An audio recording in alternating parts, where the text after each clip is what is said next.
Good afternoon from wherever you join us right around the world, and welcome to the 2K Cup. Round 4 of the season takes us to the tight and twisty turns of Summit Point Raceway in the USA.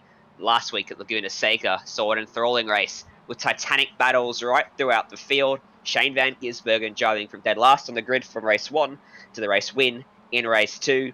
And now the excitement doubles, with extended coverage coming to you today and for the rest of the season as we broadcast Split 2 in addition to the main race immediately afterwards.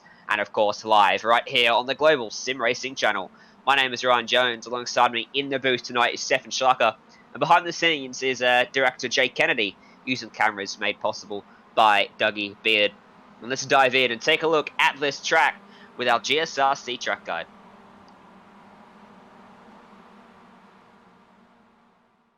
We're in the GSRC MX5, so let's do a lap around Summit Point. Coming down the front stretch, turn 1 will definitely be the best place to pass on the whole track. It's got the longest straight, so the draft will come into play, and then you hit one of the slowest corners. You really won't find any more ideal conditions anywhere else on the circuit. But if you're under attack and defend on the inside, watch out for the over-under on the exit of the corner.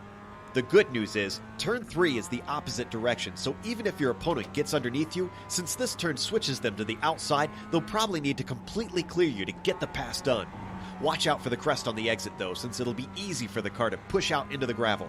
Then there's the scary turn 4, which will need a little lift to keep you on the proper racing line. This leads directly into the braking for 5, which is sometimes jokingly called yard sale corner for how often accidents happen here.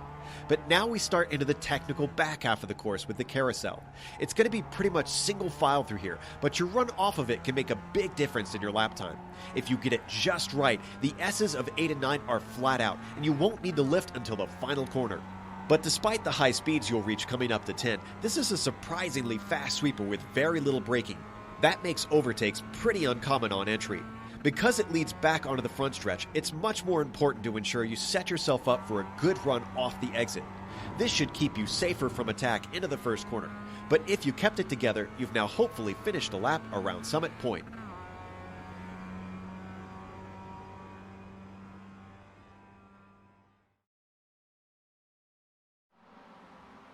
That was a look at our GSRC track guide here for Summit Point Raceway. And Stefan, what more can you tell us about this racetrack with these cars? Well, Ryan, after our Warriors were able to stretch their legs a little bit over in Monterey, they are back to those close confines at the Summit Point Raceway. This 10-turn, 3.2-kilometer long track might look easy on paper, but as everybody has just seen with that MX5 Monster, you couldn't be much further from the truth. Which actually ties us in nicely with most Australian and New Zealand smaller tracks that these guys are accustomed to. Narrow stripes of tarmac, blind apex, and relatively fast speeds dominate those tracks, and that's what also is the main feature of Summit Point. The competitors have shown that they were able to tame the corkscrew last week, but will they be able to tame turn 5, or how we at GSRC call it, the yard sale? I guess we're gonna soon find that out, Ryan. Yeah, that's a characteristic of our racetracks that I'd never thought of, but now that I think about it, you're spot on there with how the Australia-New Zealand tracks tend to go. And thank you to our sponsors who make all this possible. Store Right Logistics, grow your business the smart way. They're your partner for logistics and supply chain needs right across New Zealand. And also our new sponsor, starting from today, Cream Insurance.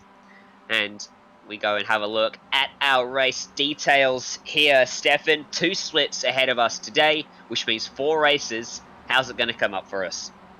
Well, it is going to be a very interesting format here for Summit Point. Obviously, we're at round 4 of these 8 rounds that you will have to drive here. 2 race formats, which are 33 laps each or 33 minutes, whichever comes first. Probably will be 33 minutes. Setups are fixed, so they can't tinker anything about here. And they also will have an incident cap that is at about 30 incident points, and you're gonna get a right disqualified there, so no iRacing wise where you first get a penalty. No, you really get disqualified right away. And the starting grid will be inversed for both races at the top 10, I believe that is. Yeah, correct. Top 10 from qualifying will be inverted for the start of race 1. How they finish in race 1, those top 10 will be inverted for the beginning of the second race. Championship well and truly alive. 8 points separate the top 5 in the standings. James Watson actually leads it by 5 points back to Matthew Smith and Jamie Stavold. Warren Crowther back in 4th place, 7 adrift from James Anderson, 8 adrift in 5th. Anderson, of course, the man that clean swept round 2 at Lime Rock Park. None of these drivers ran at the very front last week because it was dominated by almost semi-pros and professionals. But as we look towards qualifying right now, we're going to have a little chat to one of the men responsible for the 2K Cup, Marc Mallard. Welcome to the booth. G'day, mate. How's it going? Great to be with you. Great to be with you guys. We've had some great coverage over the first 2 weeks, and it's good to extend the broadcast out to the all-comers race as well. Yeah, certainly been a lot of fun. We've seen 2 wildly different racetracks in Lime Rock and Laguna, and now I think Summit Point going to be a nice mix between the two of them. So, I mean, what is the 2K Cup for those of you that are tuning in and seeing this iRacing league that's providing all this action? It stems from a real-world competition, doesn't it? Yeah, basically we're the largest series in New Zealand, so we have over 100 competitors that race over the course of the year, and we have up to 80 in our split grids during different race meetings. So it's all about just cheap car going out racing, what used to be pre-2000, under $2,000 for the purchase price of the car. So it's just close, really good racing, and it's a good place to start. So we're hoping to take a few of these virtual races and bring them onto the track as well. Certainly, and you talk about it being more of an entry-level series and all of that, yet the iRacing League has attracted some massive names, hasn't it? We saw last week Brendan Hartley, Shane Van Gisbergen, the 2 most notable guys, not the only professionals in the field, though. I think Hartley is unfortunately going to miss tonight, but Van Gisbergen is going to be back. We've got Liam Lawson, Jackson Walls. I mean, some very talented drivers from high up in the New Zealand motorsport community that have come to play here. I think it was just we got in and started a series for New Zealanders. So all the competitors sort of are New Zealand Australian based and are really good drivers, and most of them are real world drivers as well. And that's what people wanted to get round, was other real world drivers, because sometimes the iRacing people, when you don't know them, is not so good. But when you know a group of people, and New Zealand's very small, so we know a lot of the different drivers from different classes and compete against them in different things. You'll see the Sanyong drivers who are also racing 2K Cup, and some in the Creme Insurance team we have Peter Vodonovich, who races 86 as well as Sanyong, as well as 2K Cup and 86. Yeah, certainly it's a very talented field, and the all-comers race includes a group of guys that are very quick and a chance for a couple to race their way into the main event just coming up after this. But in terms of how the iRacing side of things have gone for 2K here, obviously the reason it was set up, probably not what anyone would have wanted, but the way it's gone has been phenomenal. The exposure you've received, you've got to be happy with that. And I guess moving forward, what are the plans for you and for James, the 2 of you helping to run 2K, to maybe try and prolong this iRacing side of the series? Yeah, we've really had a good number of our 2K Cup competitors. I think we've got about 25 to 30 2K Cup competitors across the 4 splits, which is awesome. And we will look to do some winter or some off-season racing for us in the future. And we're looking at doing an endurance race right now for at the end of this season, because people are still going to be a little bit isolated at the end of the season. So hopefully we can probably do an endurance race coming up. We're just working on some track ideas and different car ideas for that as well. Maybe get the cream of New Zealand races there. All right, we look forward to that. And thank you for joining us up here, Mark. And we'll have another chat to you before we get underway for the main event later on in the evening. But best of luck out there. Yeah. Well, that was Marc Mallard then. So let's look at qualifying. We got just under 5 minutes left to go in this session. This will set the grid for race 1, with that notable exception of the top 10 being inverted on the grid. So going to mean some fast people start a little bit further back. Yeah, it is going to be really interesting. I have watched back all the rounds thus far, and it has proven to be great racing. But it always, I don't know, it always makes you a little bit wonder if there's some fast guys that lay a little bit back and just try to get into that 10th place, and with that have that pole position. So you could have a little bit of tactics, but we haven't seen that so far. So everybody is a fair competitor and doesn't cheese the system. Looking at Peter Hunterbill, currently sat third on the leaderboard, a best lap of a 1 minute 23.847. He's just backed out of it there, and he's going to let someone go by. He might try to steal some of the stream off the back of that Paul Stubbs that's gone by him in that bright pink machine, and he'll get a great tow down this main straightaway. Wonder if Stubbs is on representative lap. Doesn't look like it. He's just started his latest attempt, so as long as he doesn't get too close to the back of him, he should be able to put in a very good lap. And slipstream's going to be very important here today. We saw it last week at Laguna Seca as Stubbs loses it. Hunterbill has to back out and let him complete his spin cycle, so no tow for him on this lap. We saw it last week at Laguna Seca, the straight there, the main straight, a bit longer than any of the straight sections of track we've got today. But still, the main straight and even the section of the track through turns 9, through turn 10, and all the way down to turn 1, very high speed, going to be very crucial. Yeah, most definitely, but it's so much more going to be about the carousel, that top section of Summit Point that is really tight, where you actually have to accelerate while turning and turning quite hard, and this car doesn't normally really like it, so you might see a few people getting sideways through there and have some problems, and that's really what the key in this track lies, having that consistency through there and giving all that momentum through that turn so you can get onto the backstretch and the front stretch really fast. And sure enough, that draft will come in handy once you have it, but in qualifying, it is going to be all about that top section here at Summit Point. Certainly will. What about Nicholas Lowndes, currently sat in 4th place on the 888 machine? A 126.518, the best lap time, or their last lap time, sorry, their best is a 123.8. That lap is a 125, so not representative for them.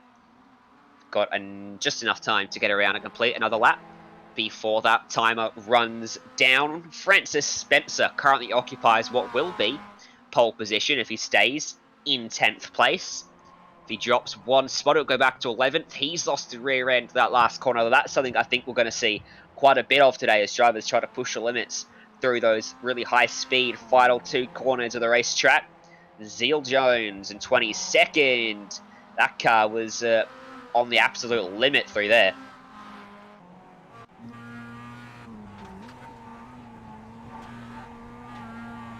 We see him come through the final corner, gets it up over the inside, uses all the track that he can on the exit, going to get a nice tow off the back of that preceding car as he starts his lap now.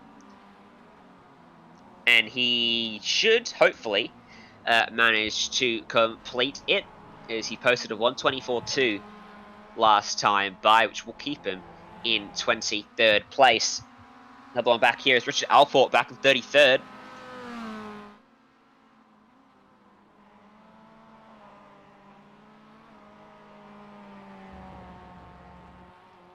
He will come out of the final corner then, and he's going to come across the stripe. Alport not going to improve on his lap time, and he is going to have a very tough old race started back there, but it is doable. We saw it last week from Van Gisbergen, dead last to first from race 1 to race 2. 10 seconds left on the clock. Tim Dossett, way back in 29th place at the moment, trying to improve on a 24.390. Clock winds down, session is done, and this is how they will line up for race 1 of the all-comers race, split 2 here at Summit Point Raceway. Francis Spencer will start on the pole after qualifying 10th, and Bertram from 2nd, Jimmy Ball and Elliot Andrew 3rd and 4th. Natasha Hedge and Michael Ferguson from 5th and 6th. That grid on screen is not quite accurate. Nicholas Lowndes from 7th, Peter Hannibal from 8th, Cameron Tanner and Peter Bennett 9th and 10th. That grid on your screen is your top 10, how they finished. Invert it, that's how they're going to line up. 11th on back there, Stefan. Yeah, Paul D. Stubbs will be starting in 11th place with his 24.071, so just barely missed out on that pole position. Taylor Oakes will be starting in 12th place with Jordan Michaels in 13th, Will Kitching 14th, James Parkinson 15th, Sam Thompson will be starting in 16th, Caleb Backcroft will be lining up in the 17th spot on the grid with Chester Backritz in 18th, Justin Allen 19th, and rounding out your top 20 of this field will be Rhys McGillivray.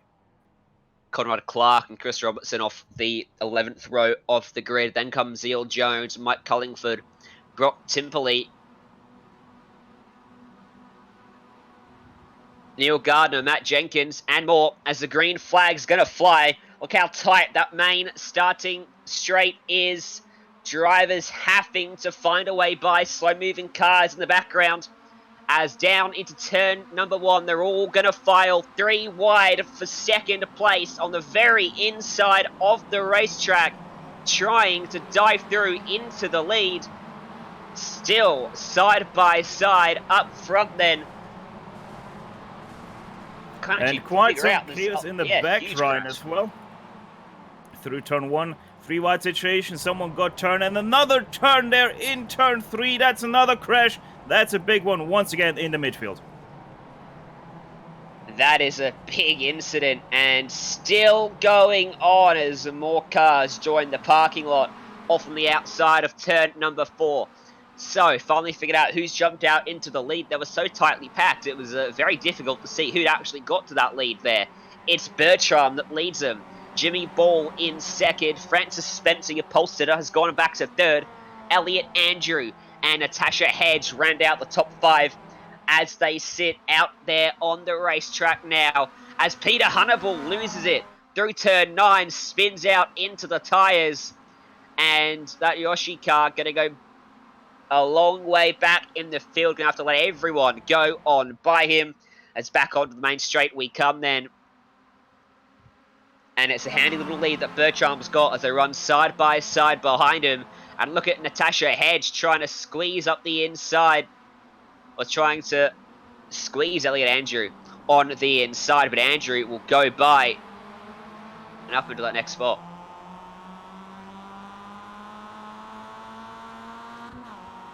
Yeah, simultaneous pass there for 4th place and for 2nd. Francis Spencer up into 2nd place now. So he's the first challenger of Bertram right now. We're still leading quite handsomely there from that 2nd spot after getting it away in first turn.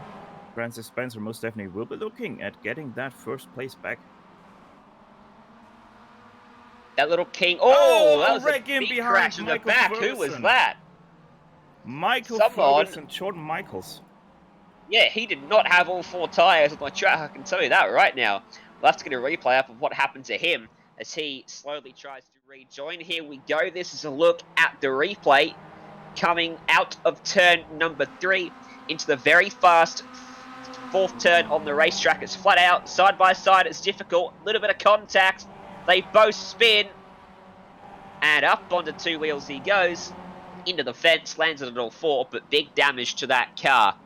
He is going to have to bring it back down to pit road. The front of the field is really bunched up. Yeah, a little bit of a weird incident there with Michaels bumping off at that curb on the inside. Oh, there were 3 wide for a moment there as Spencer tried to make it work on Bertram, who's trying to hang tough on the outside. He's got the inside run for turn 3 if he can get his nose back up there. And he will. He dives it up the inside of Francis Spencer, but Spencer's going to retake the lead. And here comes Jimmy Ball in 3rd place as well. Squeezed onto the grass and contact. Bertram spins, and Tanner as well goes around. Right in the middle of the racetrack. That's an awkward spot. Collected. Will Kitching gets into him there. Yeah, unfortunate positioning there. He tried to get out of the way and sadly right into the way of the oncoming traffic. So that really was extremely unfortunate there, but Jimmy Ball now in second place with Francis Spencer in first. See if we can get on board from... This is looking at the angle there as they crash. If we get on board with Will Kitching, you'll see that he didn't really have much choice as to... He'd committed to going that way, and unfortunately, it was right as Tanner tried to get out of the way. So they come under a lot of pressure. Then as this is the onboard with Jimmy Ball. Sorry, not Jimmy Ball, Will Kitching. And yeah, so unfortunate for him, isn't it? Oh, Spencer just got turned. After losing his lead, he tried to do an under-over there on Jimmy Ball and didn't see that Natasha Hedge was already on his inside and spun right across the nose of that MX5 there. So now he is well down the order. Well, it's a race of attrition already, isn't it? Lap 4 of this one. Expected to be 24 laps. The races are timed to 33 minutes. This is the replay on board with Francis Spencer, and suddenly he's pointed to the right-hand side. Did a good job to keep it off the fence, but he's going to have a huge amount of pace to regain that gap, or he's going to need something crazy to happen.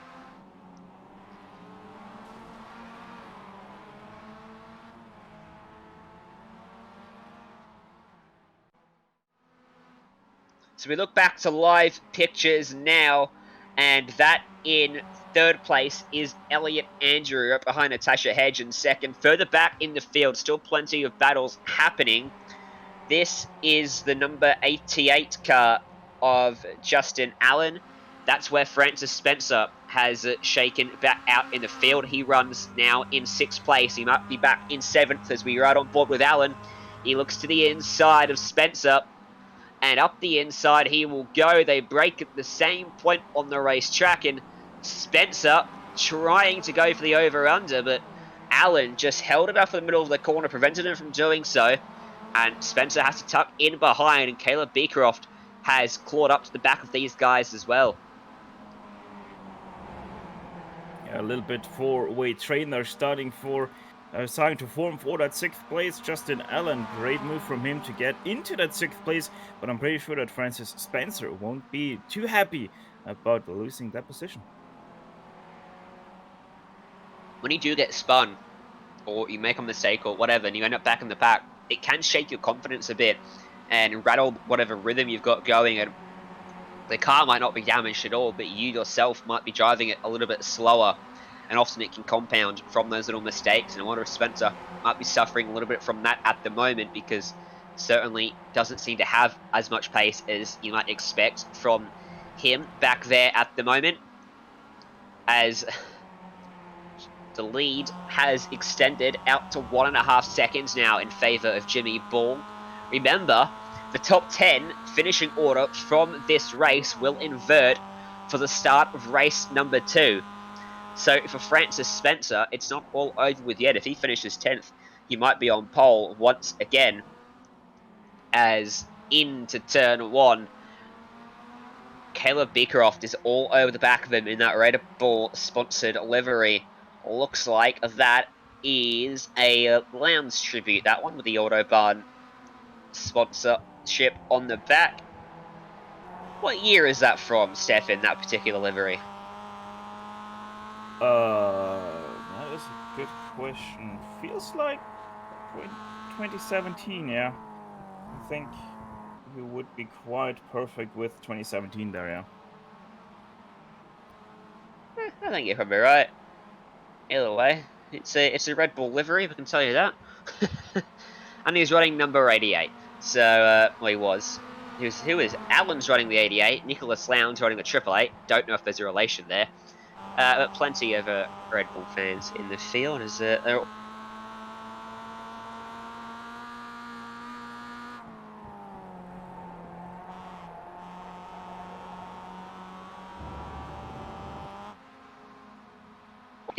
or we were, and see if he can get the run down the main straight and up the inside of Spencer.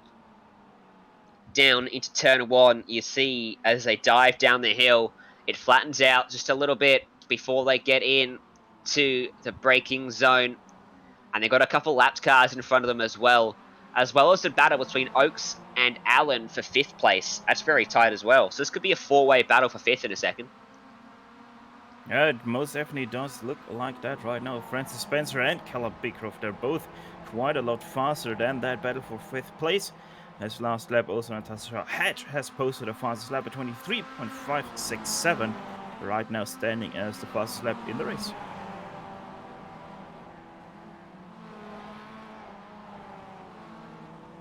Good battle as well back here for the final spot inside the top 10. The provisional pole for race 2, currently held by Rhys McGilvery at the moment, and Brock Timperley is right behind.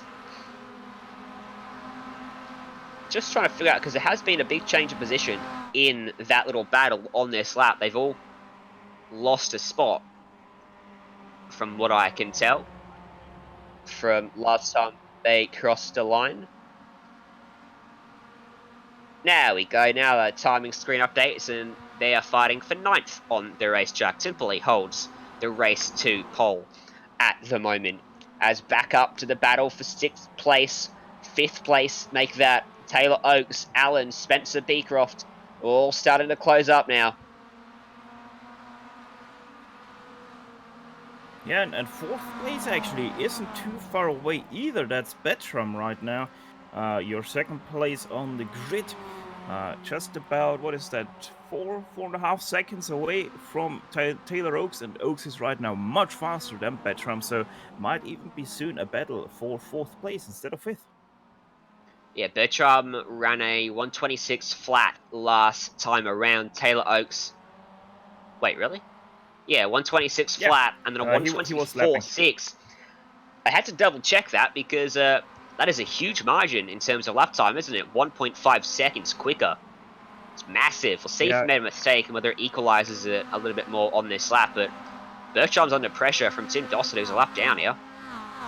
Yeah, Tim Dossett was lapped by Bertram, but also Bertram looks a little bit off color right now, sliding a lot.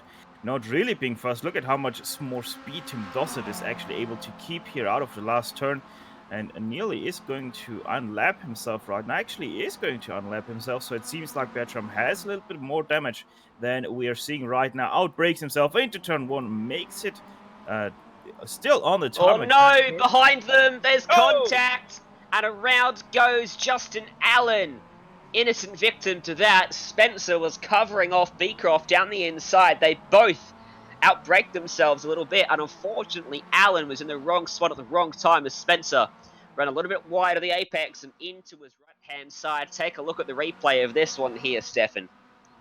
Yeah, just a little bit of an awkward situation altogether. As you said, Spencer, he's gonna cover up the inside there, because he has a Calum Beecroft in behind him, and just both of them outbrake themselves ever so slightly. Justin doesn't expect it and gets door slammed there from the car behind. Yeah, I don't know, just a little bit unfortunate there from Spencer. Probably braking only 5 meters too late, and that's the outcome. Even braking half a second later can be a massive difference in terms of how far along the track you are. And that is often the difference between making the apex and missing it by a country mile. Here in West Virginia, we're racing in at the moment. I'm going to try to refrain myself from any references to that song. We all know what I'm talking about, don't we, Stefan? Yeah, probably, but we're quite far away from Blue Ridge Mountain, so it's all right.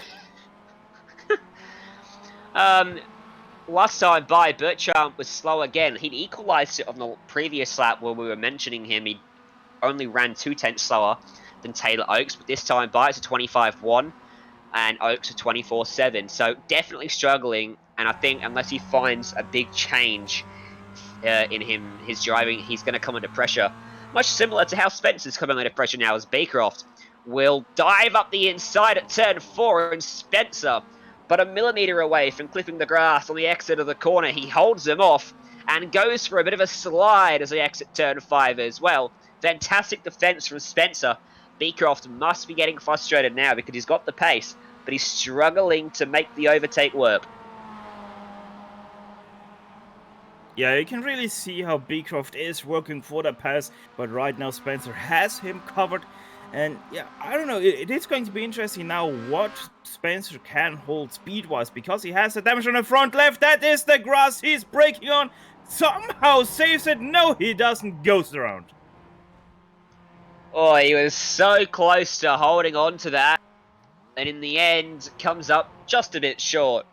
And the rear end of that car, too much momentum as it swings him into the fence. And who was that? Marc Mallard. Now, Mallard did tell us it was potentially his brother running around, or someone, or a friend running around on that account. So I don't believe that's actually the man we spoke to before the race. But he, whoever he is, the Stig, we'll call him, was very close to repeating it as... Yeah. Oh! He got hit by Jordan Mickles as well. Slight amount of contact as he lost it out of turn 4. A lot of people struggling for the rear stability in this car. Yeah, I mean, turn 4 is one of the hardest, or turn 3 rather, is one of the hardest turns here on this track, and really shows its character right now. Well, he missed his braking marker by a bit coming into there and clipped the grass for good measure. And that is a recipe for disaster. As you can see, there was no saving that. And he has to do this low wall spin out there into the gravel. And once you touch that grass, there's no coming back, no matter what car you're in, except maybe one of the rallycross cars. That might be able to be saved. But that's about it. We go back to live pictures now. And this is the battle for 10th place. Craig Brooke currently holding pole for race 2.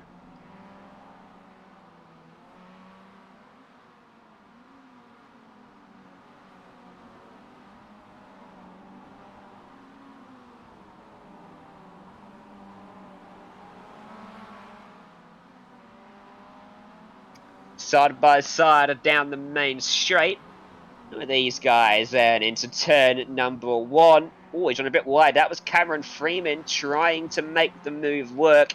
A couple technical issues for him as he disappears off the screen for a moment, reappears in 17th place. And he is battling with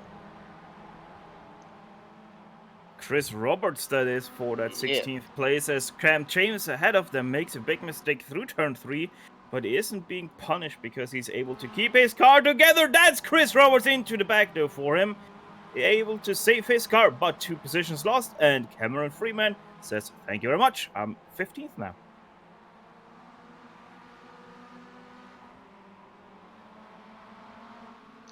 Another mistake out there on the track. Wonder if we'll expect more of the same. Remember, still race 2 to come for this second split. And then afterwards, we'll put all the semi-pros, the pros, the fast sim racers into the main split. And we'll go racing 2 more times around this racetrack.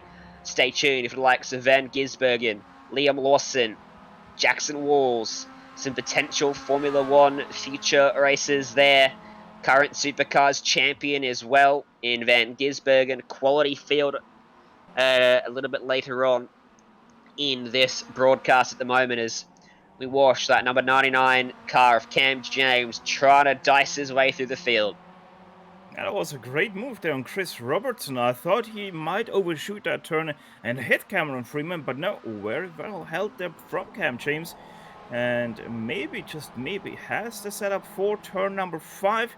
As ahead, Cameron Freeman goes a little bit sideways, has to catch it. That loses him some momentum through turn 5. 4 they go now, the right-hander. And Cameron Freeman able to keep it off Cam James. Yeah, he is. There we go. So able to save his car, and he is going to continue in that 15th spot. Fun fact, up there in second place, Natasha Hedge, as it appears on the screens, is not Natasha Hedge. It is actually Callum Hedge, who is a Porsche GT3 racer. Somewhat explains the speed that he's carrying out there on the MX5. So, see if he can use any of that real experience to get up to the back of Ball, who is driving away from him, actually. Gaps out to 2.8 seconds. It may be split 2, but there's still a lot of talented people in this field. A lot of people that are looking for a fix while they can't go racing in real life and have joined iRacing. They're relatively new to it, so they're just coming up to... Who blew up there? Well, I'll come back to that point, because a lot just happened at turn 1 in this pack. That's Reese McGilvery, who's blown his engine by the looks of it on the approach to turn 1. This is an issue we saw plenty of last week. Yeah, he was anyway too fast for that turn and then just tried to slow it down with that downshift. And with that downshift, he blew his own engine up, so that is going to be his race done. There was also a little bit of a kerfuffle between Cameron Freeman and Cam James, as Cameron was blinking a little bit, and he got turned around by Cam James, who wasn't able to see him. So yeah, a little bit of a shake-up there in the midfield.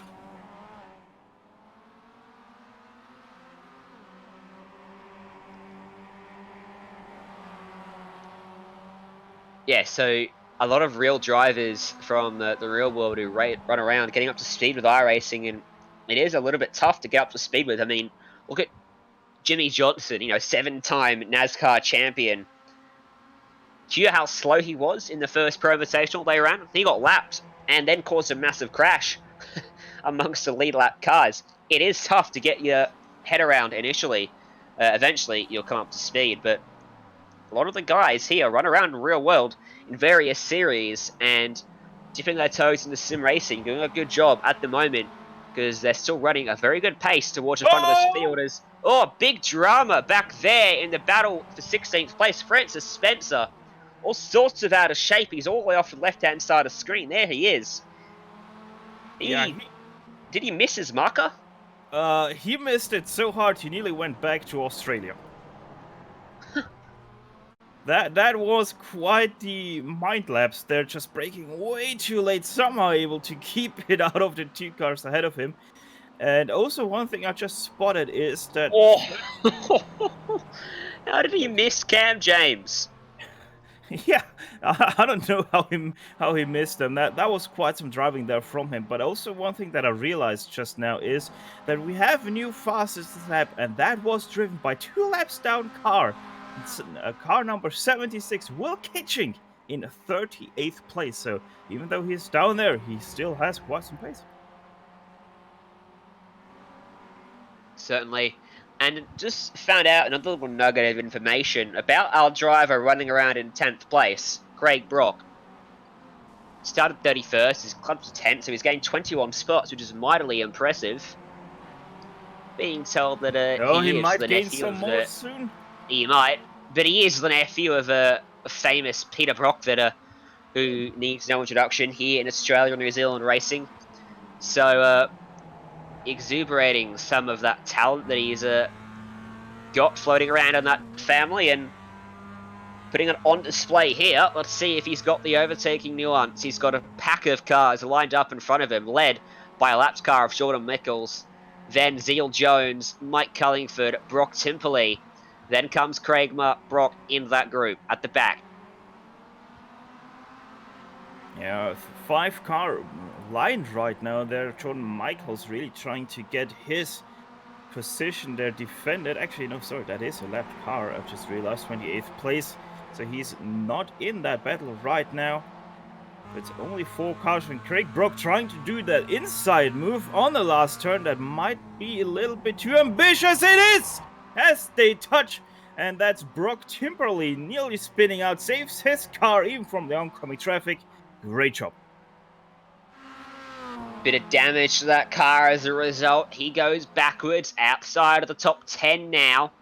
Back in what should be 12th place it is. So 2 more spots for him to try gain in the order is almost off the track there as Michaels, as Zeal Jones went on by at turn 1, forced that move to happen off the exit. And good job in doing so, because Cullingford is all over the back of him now for what is 7th place in this group, as sideways through turn 3.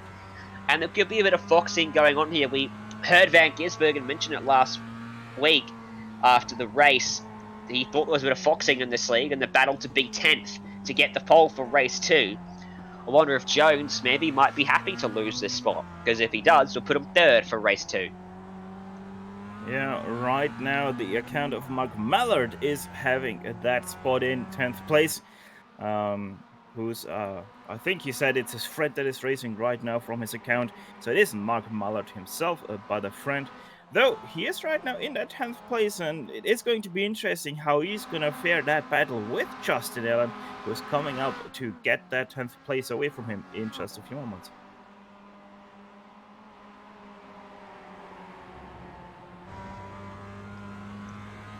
We go a little bit further up the order. We'll see a fantastic run for Cullingford. You can see it just off in the distance. He's pulled to the inside of Jones, down into turn 1. He should get this move done pretty easily. Late on the brakes, he's almost cleared him by the time they reach the braking zone, and he will go on by. Jones going to try to look for the crossover move.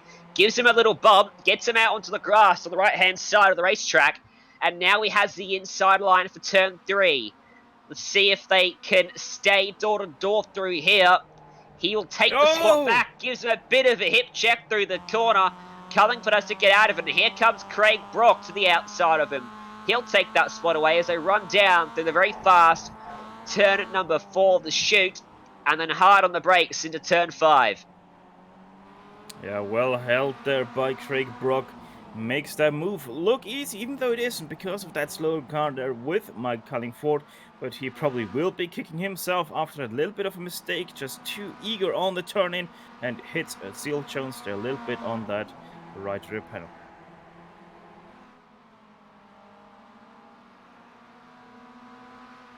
So, the man now in 10 is Marc Mallard.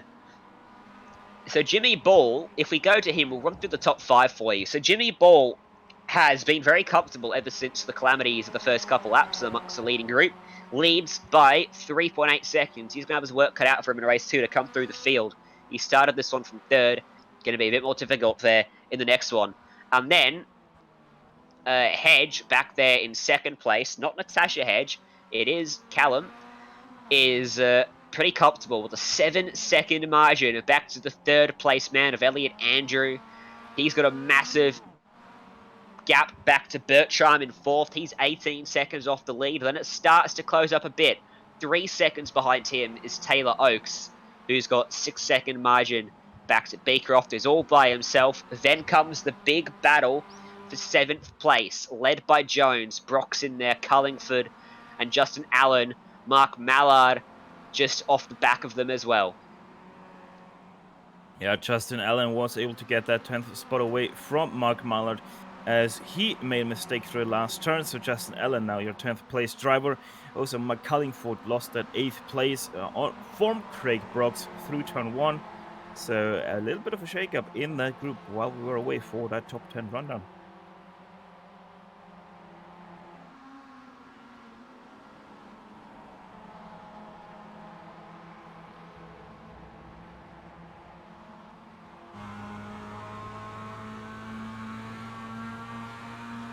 Side by side down the main straight, Craig Brooke having to go the long way around as Seal Jones will defend the favoured line to the first corner. Brooke with a fantastic run. He'd almost cleared him very deep into the first corner, drops a couple tyres off on the exit, and that allows Cullingford to go by. So Brooke going to lose the spot from that move, and Cullingford with a great run might have a look up the inside of Jones, who just darts a little bit to the inside to cover him off. Brooke in turn behind 3, Spence. Brooke goes around. In the background, can he keep it off the fence? He can, but going to drop a handful of spots there. Yeah, that now moves Justin Allen back into the 10th spot after he lost his place to Marc Mallard again. Also, once again, a mistake through the last turn made him lose that position. Up in ahead of them, Seal Jones still trying to defend that 7th place away from Mike Cullingford. Cullingford looking really strong right now in these last few laps.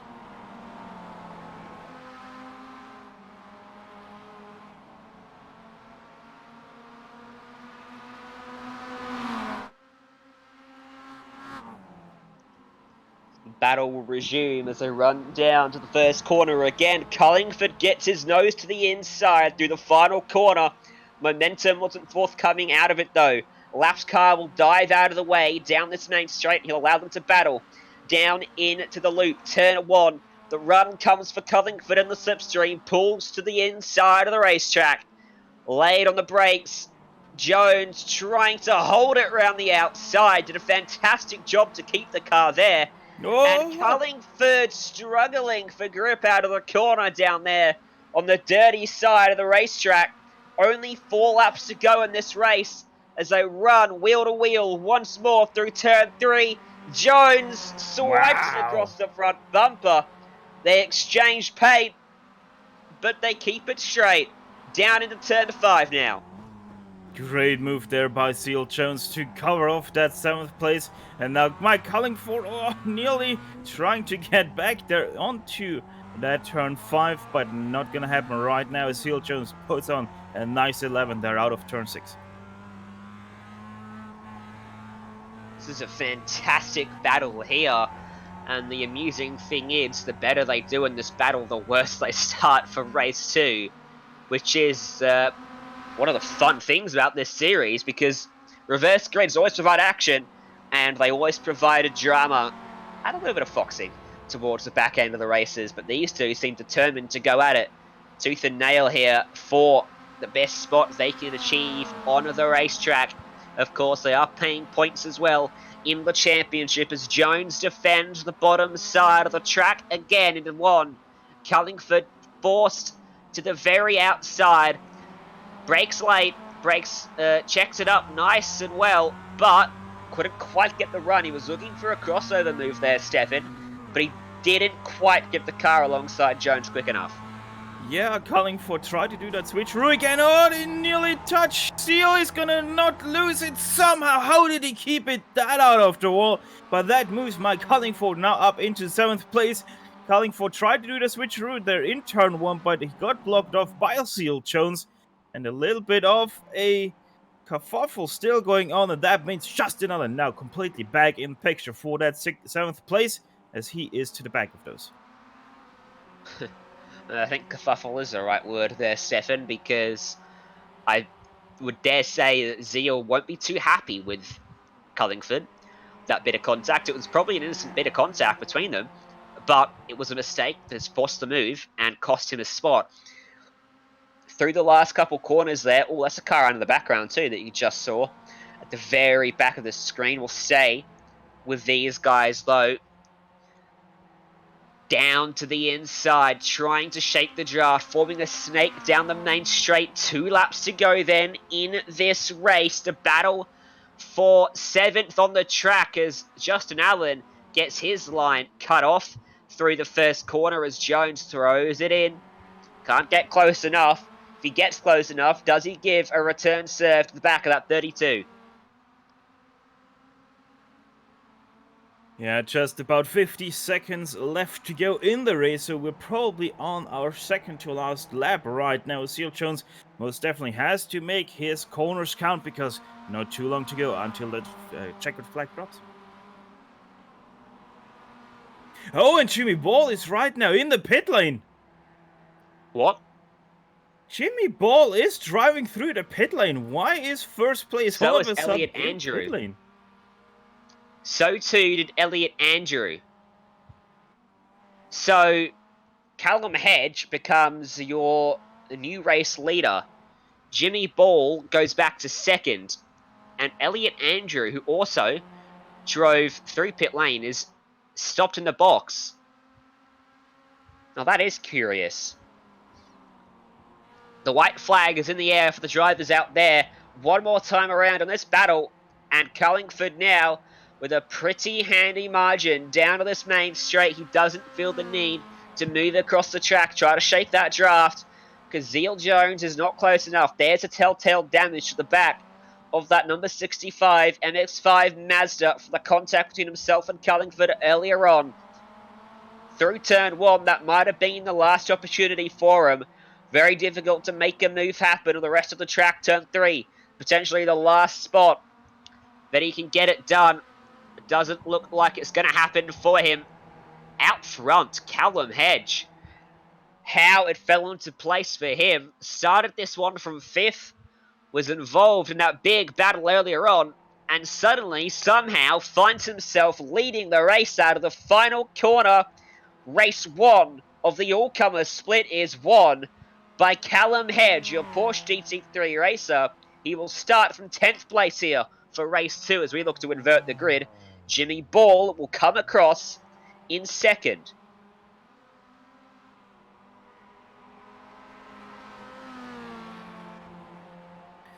Still, the battle rages on for 6th place right now between Mike Cullingford and Seal Jones. Seal Jones a little bit too far away through the last turn. Won't be able to get that 6th place away from him. He's going to come home in 7th with Justin Allen just behind, finishing in 8th.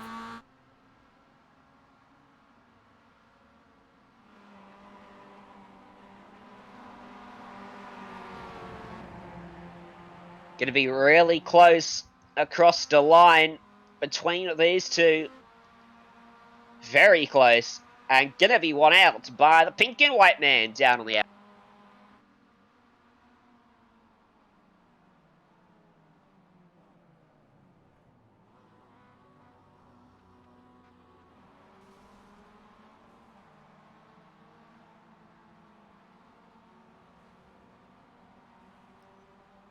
We'll take a look at the results then.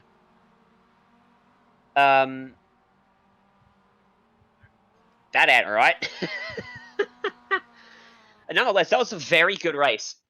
We'll just run through how the top 10 finished then in this one. The top 20 even. We've got a 10-minute warm-up between races here. So Callum Hedge won it from Jimmy Ball in the end with that interesting decision to pit. Bircham came across in 3rd, Taylor Oakes 4th, Caleb Beecroft in 5th, Mike Cullingford, Zeal Jones, Justin Allen 6th, 7th and 8th, Marc Mallard in 9th. Brooke Timperley will start race 2 from pole after finishing in 10th. That leaves Daniel Harris in 11th place with Craig Brock in 12th. Sachith Ranatuga in 13th. Cameron Freeman 14th. Elliot Andrews will be 15th with Cam James 16th. Paul D. Stops in 17th. Francis Spencer 18th. Cameron Tanner 19th. And running at the top 20 was Michael Ferguson. Oh, we got time. Let's go through the whole field here, eh? Benjamin Adams was the last car on the lead lap. Go through the all the guys a lap down here. Matt Jenkins, Chris Robertson, Tim Dossett, Graham Wallace, James Parkinson, Murray Brooke, Peter Hannibal, Jordan Mickles, Reese McGilvery.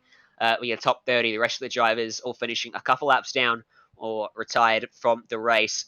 So we'll go to some interviews. Actually, we'll talk to Taylor Oakes, who finished the Swan in 4th place.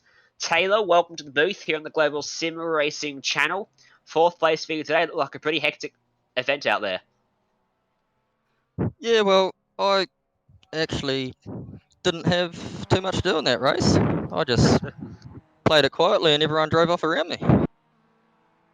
Yeah, I think you're probably right there. It didn't seem to happen all around you more than with you in that one. You started 12th, so you drove through very nicely. Unfortunately, the bad news for you is you've got to start from 7th here for race number 2. What are you expecting from this second race in terms of the racecraft? Some fast guys going to be starting towards the back of this top 10. What's your goal? Goal, just do the same. Break early in the first couple of laps. That's what I did in the first race, and that's how I managed to avoid the carnage and stay out of trouble. Does a very good job of that indeed. Now, we did see 2 drivers from the top 3 pit on the penultimate lap of the race. Do you have any explanation for why that happened? Yep. I was talking to Shane last week. I was spotting for him and a few other drivers, and they're all using Joel Real Timing as an external app to help them through the race. But with using that and the race being set at 33 minutes or a certain number of laps, it's Joel Real Timing is telling them that they need to pit for fuel. Ooh. Yeah, Joel Real Timing, it's telling them to pit. So the people that are pitting are almost first-time racers for this series. Well, the good news for Ball is he lost a whole 1 spot Such was Yeah, the size of his lead. he was still going to be starting in P9 or P10 anyway, so... Yeah. But an interesting one, and they'll learn from that. They won't fit for race 2. Good luck for race 2 here, Taylor. Before we let you go, who are the people that get it done, the sponsors you want to give a shout out to? Just shout out to TechSense, Demon Tweaks. I'll do the obligatory mum and dad one this time, and there's a few other people in behind the scenes that do some good things in the team. But yeah, hopefully the lap cars can actually realise that they're not on the same lap as you and get out of the way a little bit earlier. That's why I backed off and didn't go for the P4, which I ended up getting anyway. Did a good job, mate. Good luck. Thank you for joining us. Yes. We will go to a break here on the Global Sim Racing Channel. When we come back, race 2 for the all-comers race, and then after that, qualifying and the main event here at Summit Point Raceway in the 2K Cup.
Welcome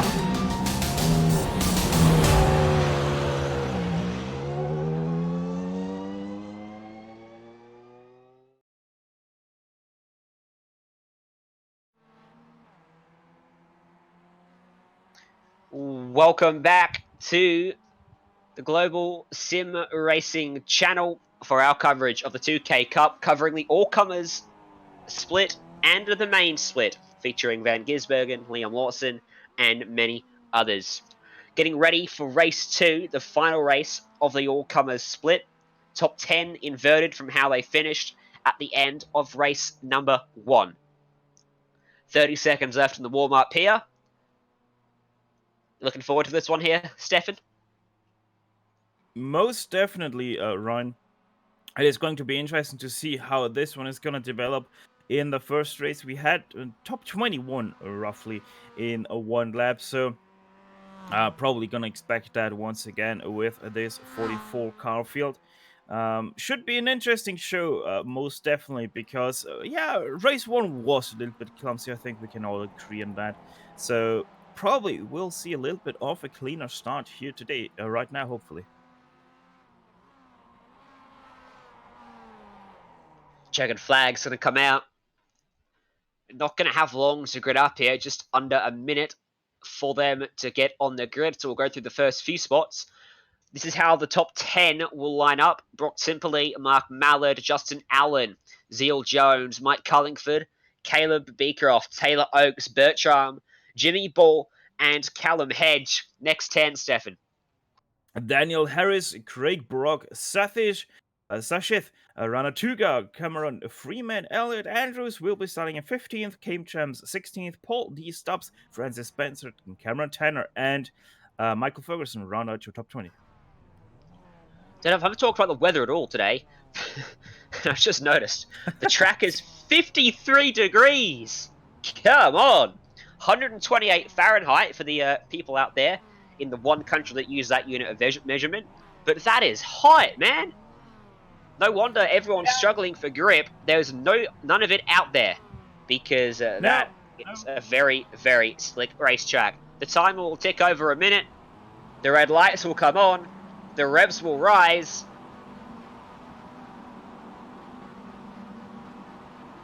And we'll go green here at Summit Point Raceway.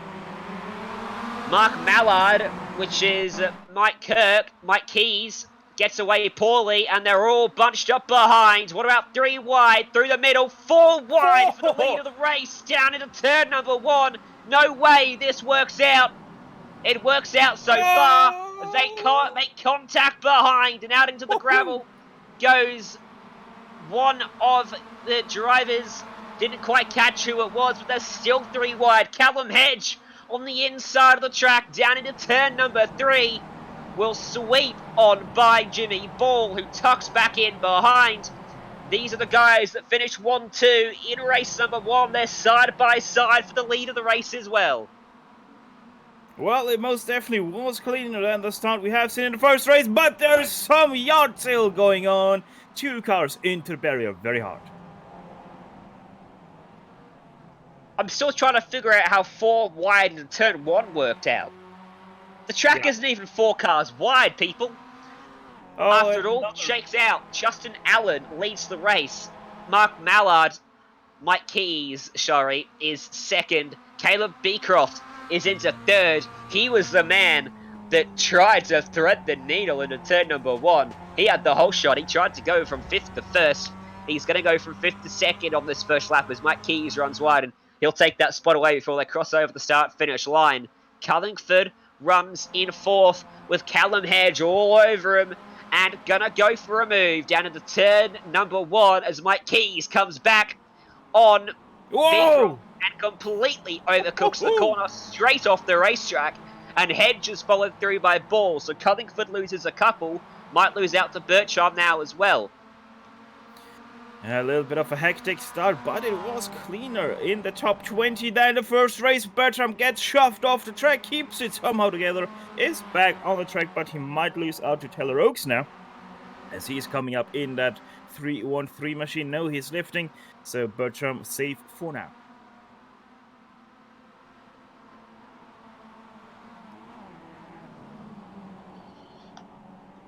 further back, guys like Zeal Jones still back in the battle for what is 10th place on the racetrack. He's the one that got shuffled out onto the grass through the first corner in all of that, and Mike Keys has ended up just in front of him as a result.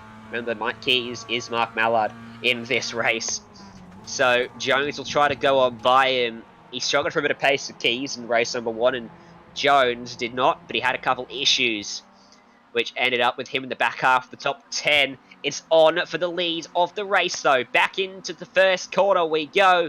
On the inside of the racetrack comes Caleb Beecroft, Justin Allen trying to hold on around the outside, but no doing for him. Callum Hedge in third, looking on as well. Does Hallen think about a move in the turn 3? Well, he can't now because Hedge throws it up the inside, takes that spot away.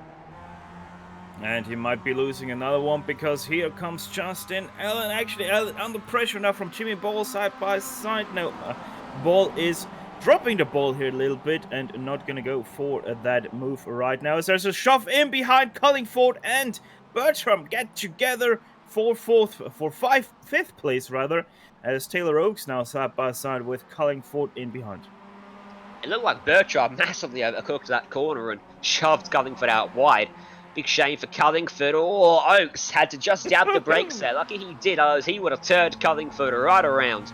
Cameron Freeman just in behind these guys as well. Riding on board with Taylor Oakes, number 313 for Texas Star Motorsport. Oh, Jimmy Ball ahead. Jimmy Ball ahead has gone into third place. Now Justin Allen in this lap goes from first to fourth.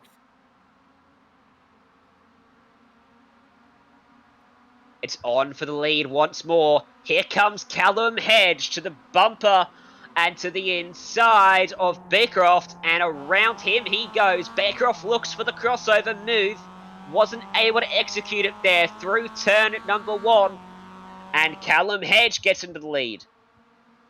The real question now is, why are they all 3 laps down the timing screen?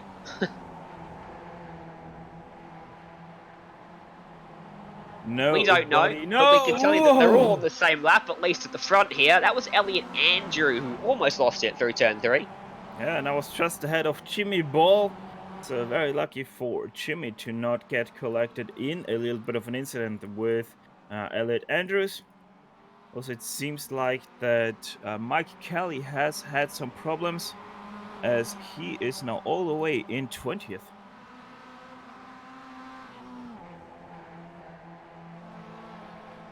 Certainly has been some big movers in this field already. Callum Hedge from 10th to 1st. Fantastic job. Freeman from 14th to 8th. And Chris Robertson, 23rd to 14th. Pretty decent job. Further back, 38th to 20th for Sam Thompson. And he's actually going to think about going 3-1 to the final corner on the racetrack. He's tucked right in behind Jordan Michaels and Will Kitching. You'll see him pop into frame just over the hill in the background. In fact, you might not, as we keep our eyes at the front, because here comes, to the outside, Jimmy Ball. Takes it away the long way around at turn 1. And that's quite some hard move there because of all the marbles that have rebuilt up on the outside of turn 1. So great move by Jimmy Ball, as he is now right behind Callum Hedge for that lead. Good to see our timing screens are working again. You can actually see the gaps out there on the leaderboard, as there's a big battle for the final spots inside the top 10 here. Zeal Jones leads it. Cameron Tanner going to pull to his inside through turn 4. If we get it on your screen, Jay, that'd be great. Oi! Who's that? Who's lost it? Up and over the curb and into the fence. Big contact for Francis Spencer. Yeah, that is most definitely his race done for now. As I think he just also blew his engine there. Or, nope, never mind. Just was some sound. Actually, he's pulling over to the side, and yep, he has to probably tow right now. Oh, he got the grass on the outside as he tipped it in and over-rotated the car up onto the curb. No saving that. Big contact, and yeah, I'd say that engine's probably cooked after that. Yeah, just that is a big battle that one now, and it's still going on in live pictures because Tanner's been forced onto the grass down the main straight. Now he's allowed some room. Zeal Jones pulls over, lets him go on by, but Jones defending hard, as we saw in race one. They make contact into the first corner as he threw it back around the outside, and now he gets covered off on the exit. And Cam James closes up to the rear of these guys too. That back bumper on Zeal Jones's car looking a little bit worse for wear already. Lap 6 of what should be 24, similar to race 1. Yeah, also the left front has seen some better times on his car already. So Zeal Jones looking to driving a little bit with some aerodynamic drag to his car. Probably not going to help him down the straight, but really not too much of a problem in a MX5.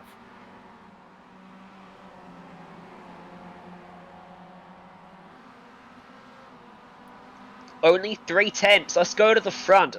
Callum, Hedge and Jimmy Ball are starting to come together on the racetrack. Jimmy Ball showing the pace he had in race 1. We heard from Taylor Oakes as to why he pitted. Was a mistake on some software part for him. But now he's trying to take the lead back away. But Callum Hedge chases him to the inside of the track, covers him off, and Ball going to have to go the long way round at the first corner like he did to Baycroft. But Hedge a little bit more sturdy in the defence. But on the exit, they bang doors coming out of the first corner. The run for Hedge. He's on the wrong side of the track for turn 3. They're going to run side by side through here. Fantastic exchange between these two, and it's still going on. Just enough room being given by both parties involved. Turn 4, side by side still. And Hedge holds them off as they do this. Caleb Baycroft, Justin Allen, and Bertram gain meters upon meters of free time to the back of these guys. Yeah, and Bertram just overtook Justin Allen through turn number 5, so Bertram up to 4th place. With Allen back into 5th place. And actually, the outside for turn 3 is one of the most valuable positions you can be in, because you get all that run into turn 4. And Jimmy Ball, because of all the marbles on the outside of turn 4, he actually had to brake for the turn as he goes to the inside. Has to have a little bit of a look here into the last corner. That is going to give him a lot of momentum, so look out for Beecroft, who is actually a little bit too far behind to do anything with that.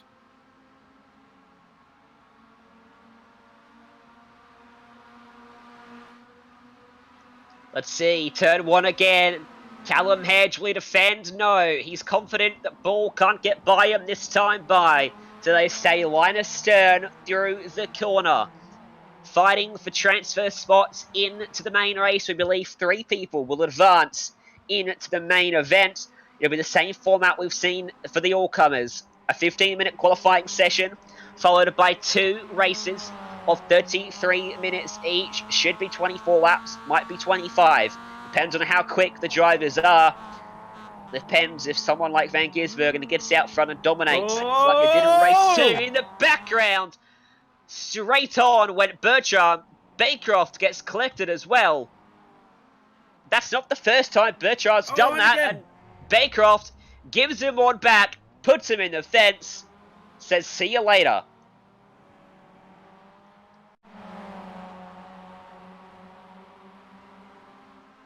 So, how did this start? Through turn 4, Bertram way behind him, just outbraked himself, I think, and not making that corner by any means, with the exception of using Baycroft as a brake. Not the first time, as I said, he's had that happen today. He's not been comfortable through there, and Baycroft, probably understandably, gave him one back. Oh, and Bertram just tried to enter pit lane and actually shoved another driver into pit lane, as well as Will Kitching tried to go around the right side of him, and that was the wrong side for him. 2 by 2 down the main straight. Who are these guys? They're going at it here. How does this work out? Into the first corner, they stay in perfect 2 by 2 formation. This is Zeal Jones, Cam James, Dossett and Ferguson. James trying to hold it around the outside. He's got the best line though for turn 3. Should be able to take this one way from Jones, and he will. Oh, too fast. As Jones goes to the crossover, bit of contact. Here comes Dossett as well. So James will lose a spot and might lose another one Ferguson backs out of it, probably wisely so, into the troublesome turns 4 and 5. Oh, and that's a touch. That is Tim Dossett now around the 119. Driver won't be happy about that move from James.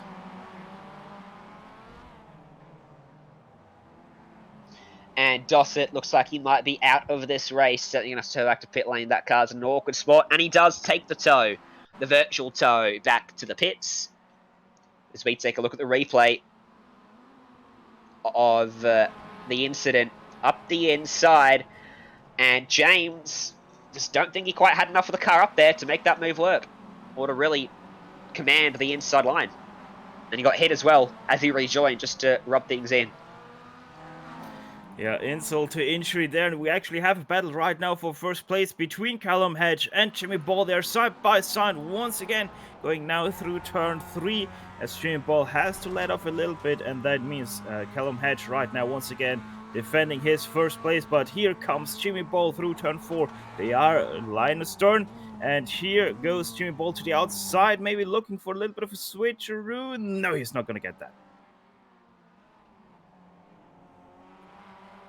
I'm impressed by how well Hedge is doing at defending here. Ball undoubtedly has the extra pace between the two of them, but tremendous respect being shown between these two drivers. Racing room being given at every corner where it's been required, and the battle has been as clean as a whistle here so far. Touch wood. On lap 10 of 24, into the final corner. Ball thought about it, thought better of it. But he's right up behind the rear bumper now, stalking him down the main straight. Hedge is going to chase him across and defend. Ball tried everything to get to the inside. But again, he's going to be forced to go the long way around at turn 1. It's a line that works if you get it right. The shape of the corner seems to benefit the one on the outside. And as it always does, it benefits you coming off. He doesn't try to hold the car there.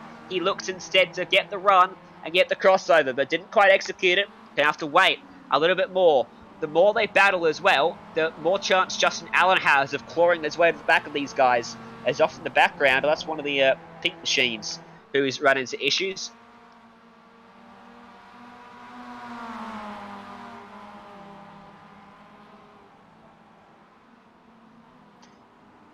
Laps car just in front of these guys as well. So that may play a part in this one. Of course, a very short track here at Summit Point. It's just 3 kilometers, just a tick over 3 kilometers in length, 2 miles exactly. So lap traffic is a big factor. We saw it in race 1. Didn't play a part in the lead battle. It might do so here in race number 2. As it stands, we believe the top 3 will all make it in to the main event. Yeah, let's see, Jimmy Ball not the best line through last turn. That means that Callum Hedge now able to get a little bit of space in between those two as the gap grows to about half a second.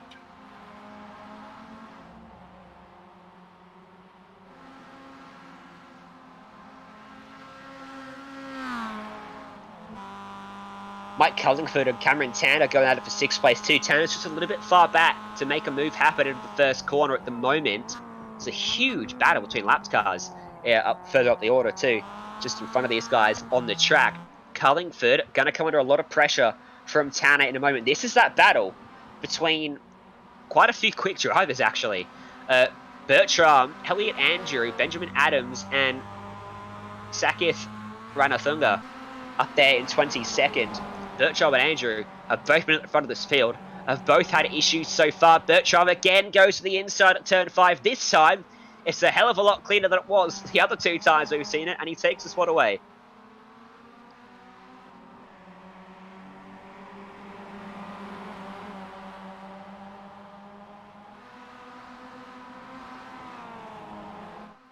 And Bertram now going to look at the back of Benjamin Adams as well. We'll go back up to the lead though, because Jimmy Ball has closed it in once more, brought it back from half a second to non-existent.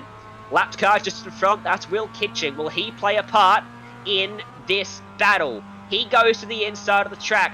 Hedge chases him across to get the slipstream. Ball followed him as well like a snake down to the first corner that time. By to the outside of the racetrack goes Jimmy Ball. A little bit wide for Callum Hedge. This may allow the crossover move to happen. Can't get to the inside. He gets to his rear bumper instead. Bump drafting down into turn 3, and Hedge has to defend. He's going to be off the favourable line into the corner. This may allow a run for Ball as they come out towards turn 4. Again, gives him a push to the rear bumper. Starting to try give him a hurry along because Ball does not want to wait around too much longer. Yeah, Ball feels that Alan isn't too far behind and he really wants to get past. He is the faster car, but right now Callum Hedge has all the measures of him right now. So he is still very great in defending, but the wonder is how long until he cracks under the immense pressure of Jimmy Ball. He seems to be getting closer and closer each and every lap, despite basically being on his back bumper on parts of the racetrack. First sector is where he's strong. Second sector is not an overtaking zone. Turn 3 is all about building... sector 3 is all about building momentum. And Ball got the momentum, but Hedge stormed in that defense of the inside.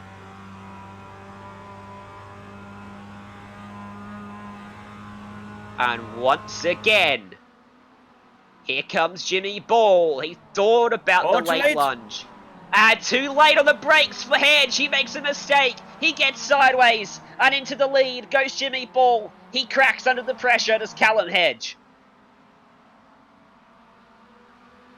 Yeah, it was only a question of time until Callum Hedge is going to crack under that immense pressure from Jimmy Ball. The question is now, though, Jimmy Ball, can he keep up his own pressure and withstand that? Or will he now also make a mistake and get... once again passed by off the track. Who's that? Cullingford goes off in the battle with Tanner, and that's going to cost him a few spots, unfortunately. Running out to the outside of turn 3, got into the gravel, and there's not much saving it once you get out there, as Jimmy Ball has absolutely checked out on Callum Hedge already. Look at the gap that he's formed in just half a lap. Justin Allen into the grass. Into the trees, almost. Just kept it out of the tree line. Down there is, who's that? I think that is... I know the name, but I can't think... Elliot Andrew, who was the car out on the grass in the foreground as we watch Justin Allen there. So Allen goes back to 5th. Taylor Oakes and Beecroft elevated to 4th and 3rd respectively. And Allen is now just in front of Tanner on the racetrack. It's now a very close battle for 3rd. Elliot Andrew is going to go by Beecroft up in the distance. They're going to make a bit of contact, in fact. And here comes Taylor Oakes. He'll try to take P3 away. Justin Allen almost clean bowled him there in a turn 1. Yeah, Justin Allen not really looking back at that mistake and fondly remembering what he did. Most definitely is a little bit aggravated right now about his own stupidity, as he probably would say to himself. But it's still great position, 6th place. He's not too far away from that 3rd place, so everything is still possible for him.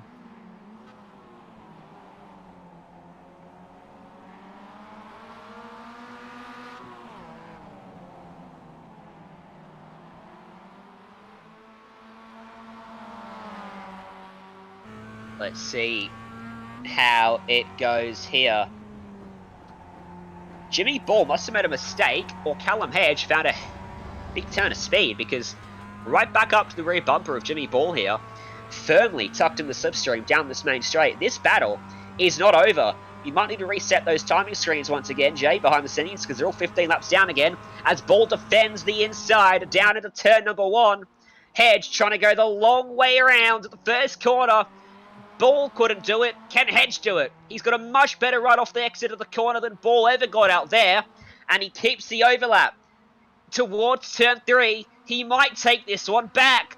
Ball's going to be hard to defend the outside line. Squeezes him on the inside. No contact between them. Fantastic racing between these two drivers. And Ball somehow holds on. Wow, this is extremely great racing between those two. Much respect given to both drivers, from both drivers. Just incredible how hard they're racing and still keeping it this clean. Haven't hit a single time yet. Just, wow, you don't see this every day here. apparently you see it every day in the 2K Cup. We saw it the first 2 rounds that we broadcasted, but seeing it again today. This series is phenomenal. And don't forget, this is the all-comers race. The main event still coming up just after this. The pace of these 2 out front has actually ticked it towards 26 laps race distance. Remember, it's a timed race.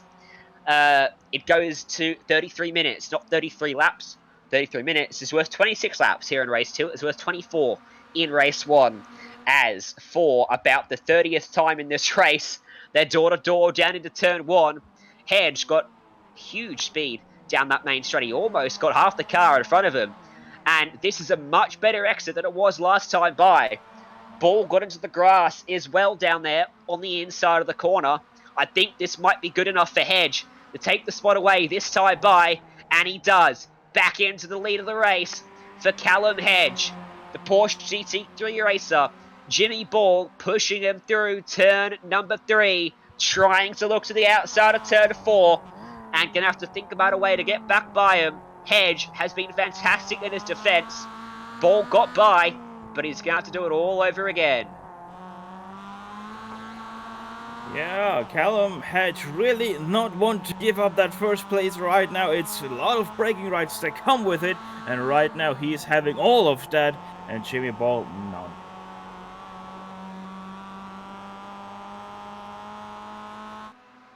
Bit of smoke off the distance there. I think someone's blown their engine. Little way up the racetrack, I should say, as words struggle to come out of my mouth in coherent sentences, as usually happens. The longer I get into a broadcast, we're not even halfway through this one yet, and I can't wait for the next 2 races coming up for us in the main event. Ball shows the nose. Hedge doesn't defend. Hedge looks like he's got a very, very good racing head on those shoulders.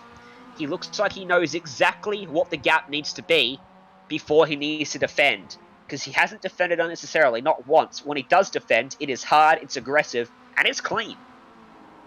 And that's the main point here, that clean part. It's extremely clean racing that we're seeing between those 2, even though it is as frantic as it is. Lots of side-by-side action for both of them, though they keep it very clean. And as said, they haven't touched a single time hit.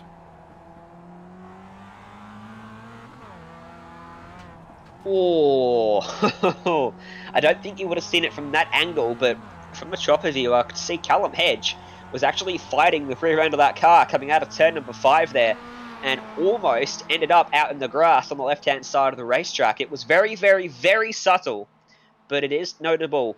Where you can just about see it from certain angles. You can very much feel it from inside the race car. That is a massive difference from sim racing to real racing too. Real drivers to talk about it. You don't have the feel of the car through the seat of your pants like you do when you're sat in a 2-ton machine, a supercar, like some of our main event drivers will be today. You're all relying on the force feedback coming through your wheel and even your pedals, depending on what pedals you've got. It can take you just a little bit longer to realize when the car is losing stability than it would in a real car. That is one of the biggest adjustments, I think, for some of the real drivers jumping into a sim for the first time. Callum Hedge doing a good job of it so far. Bit wide through turn 3 there. This might be the run for Ball into turn 4.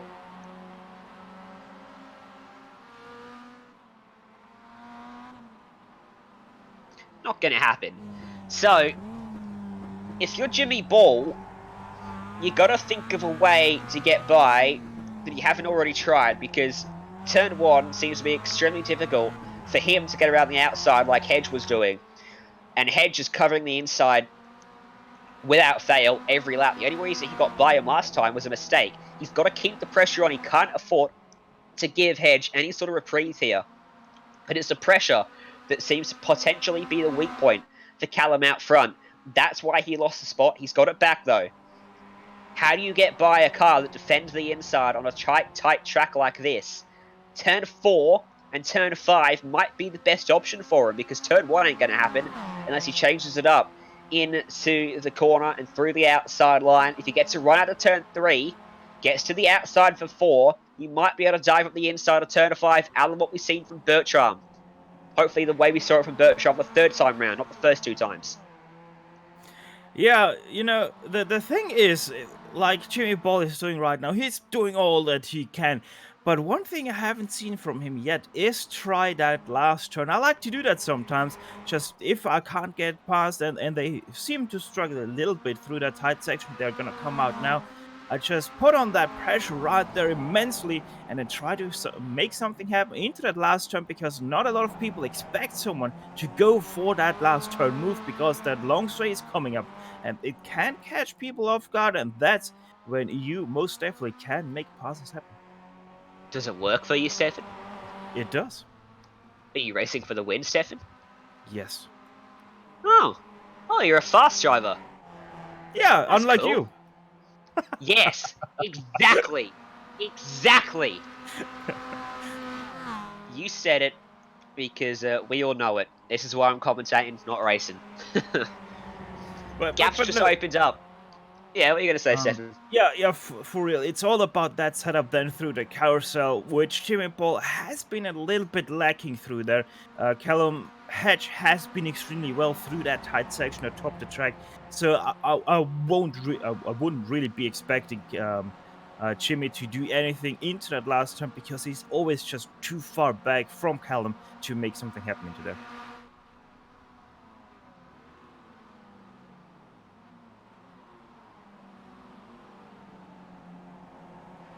Oh, that's a little bit of a slide for Hedge now, and that Go might back. be the He's out opportunity. the gravel.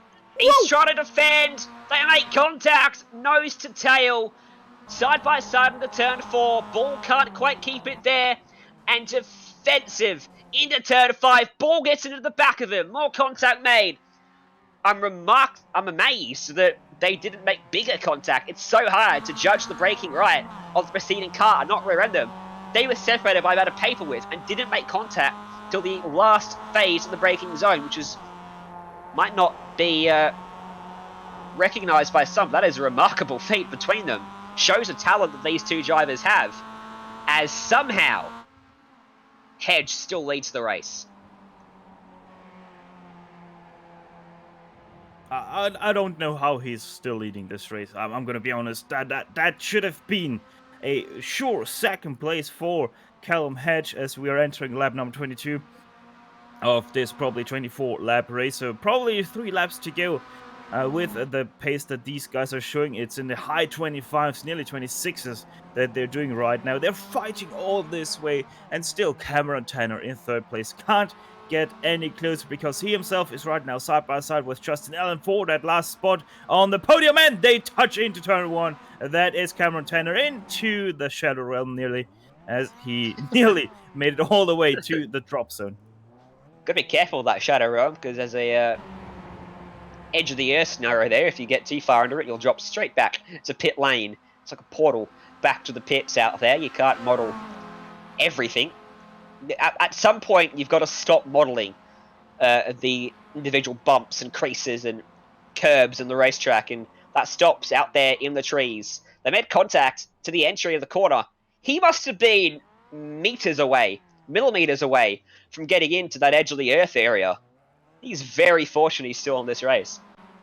Yeah, at that point, it's about still 5 meters more to the left, and he would have most definitely made it to the pit box in a fast way. Not the way he would have liked to, but yeah, he was very fortunate there with that contact to not go all the way to the end of the road.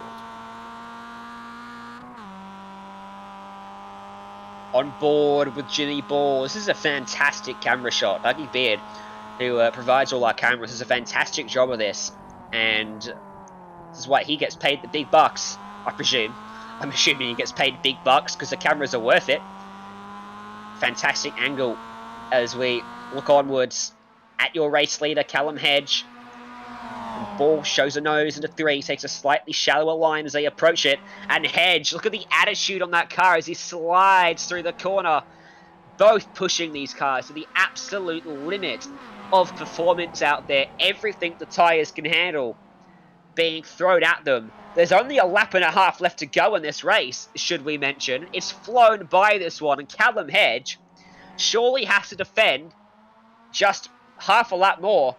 So he's got the first half of the final lap covered off, and he should be comfortable. as Ball slides it around the back half of the track. That might be the reprieve that Hedge needed, because it forms a gap of about half a second between them as they run towards turn number 10, the final corner on this circuit.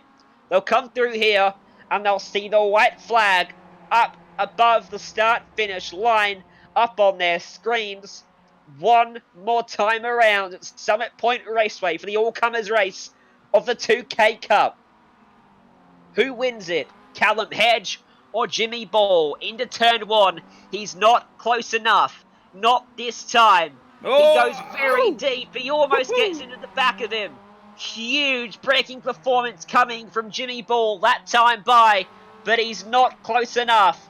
Just a few corners remain, just a few opportunities left to find a way by. He needs a mistake from Callum Hedge at this point, because the gap is almost too big on this final lap. It's only 0.3 of a second though. Any mistake from Hedge is going to put him under a world of pressure. He runs a bit wide through turn 4, but the inside for turn 5 is all his as Ball closes up again, but there's no way through for him.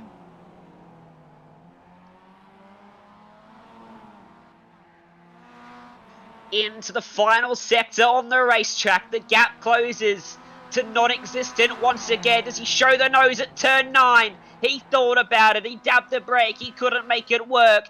Hedge and Ball both sliding the penultimate corner on the racetrack as they come towards the final turn, turn number 10. Callum Hedge is going to go back-to-back in the all-comers race. He wins race 1 and he's going to win race 2. What a battle we saw. Callum Hedge gets it done. Jimmy Ball comes across in second. Phenomenal display from those two drivers. Yeah, very well deserved first and second place for both of them, as Justin Allen is gonna cross the line right now in third place, about 17 seconds behind those two. Still going on further back in the field. Don't go anywhere. The main event, 15 minutes of quali, and then two 33-minute races coming up as James and Freeman battle to the line. Freeman wins it by about a bonnet length, or a bumper length even. He won it by not much at all. We'll go to a quick break here on the Global SimRacing Channel. When we come back, we'll have the results for race 2 of this event, and then we'll go towards qualifying for race 1 of the main event. Stay with us.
Welcome back to the Global Sim Racing Channel.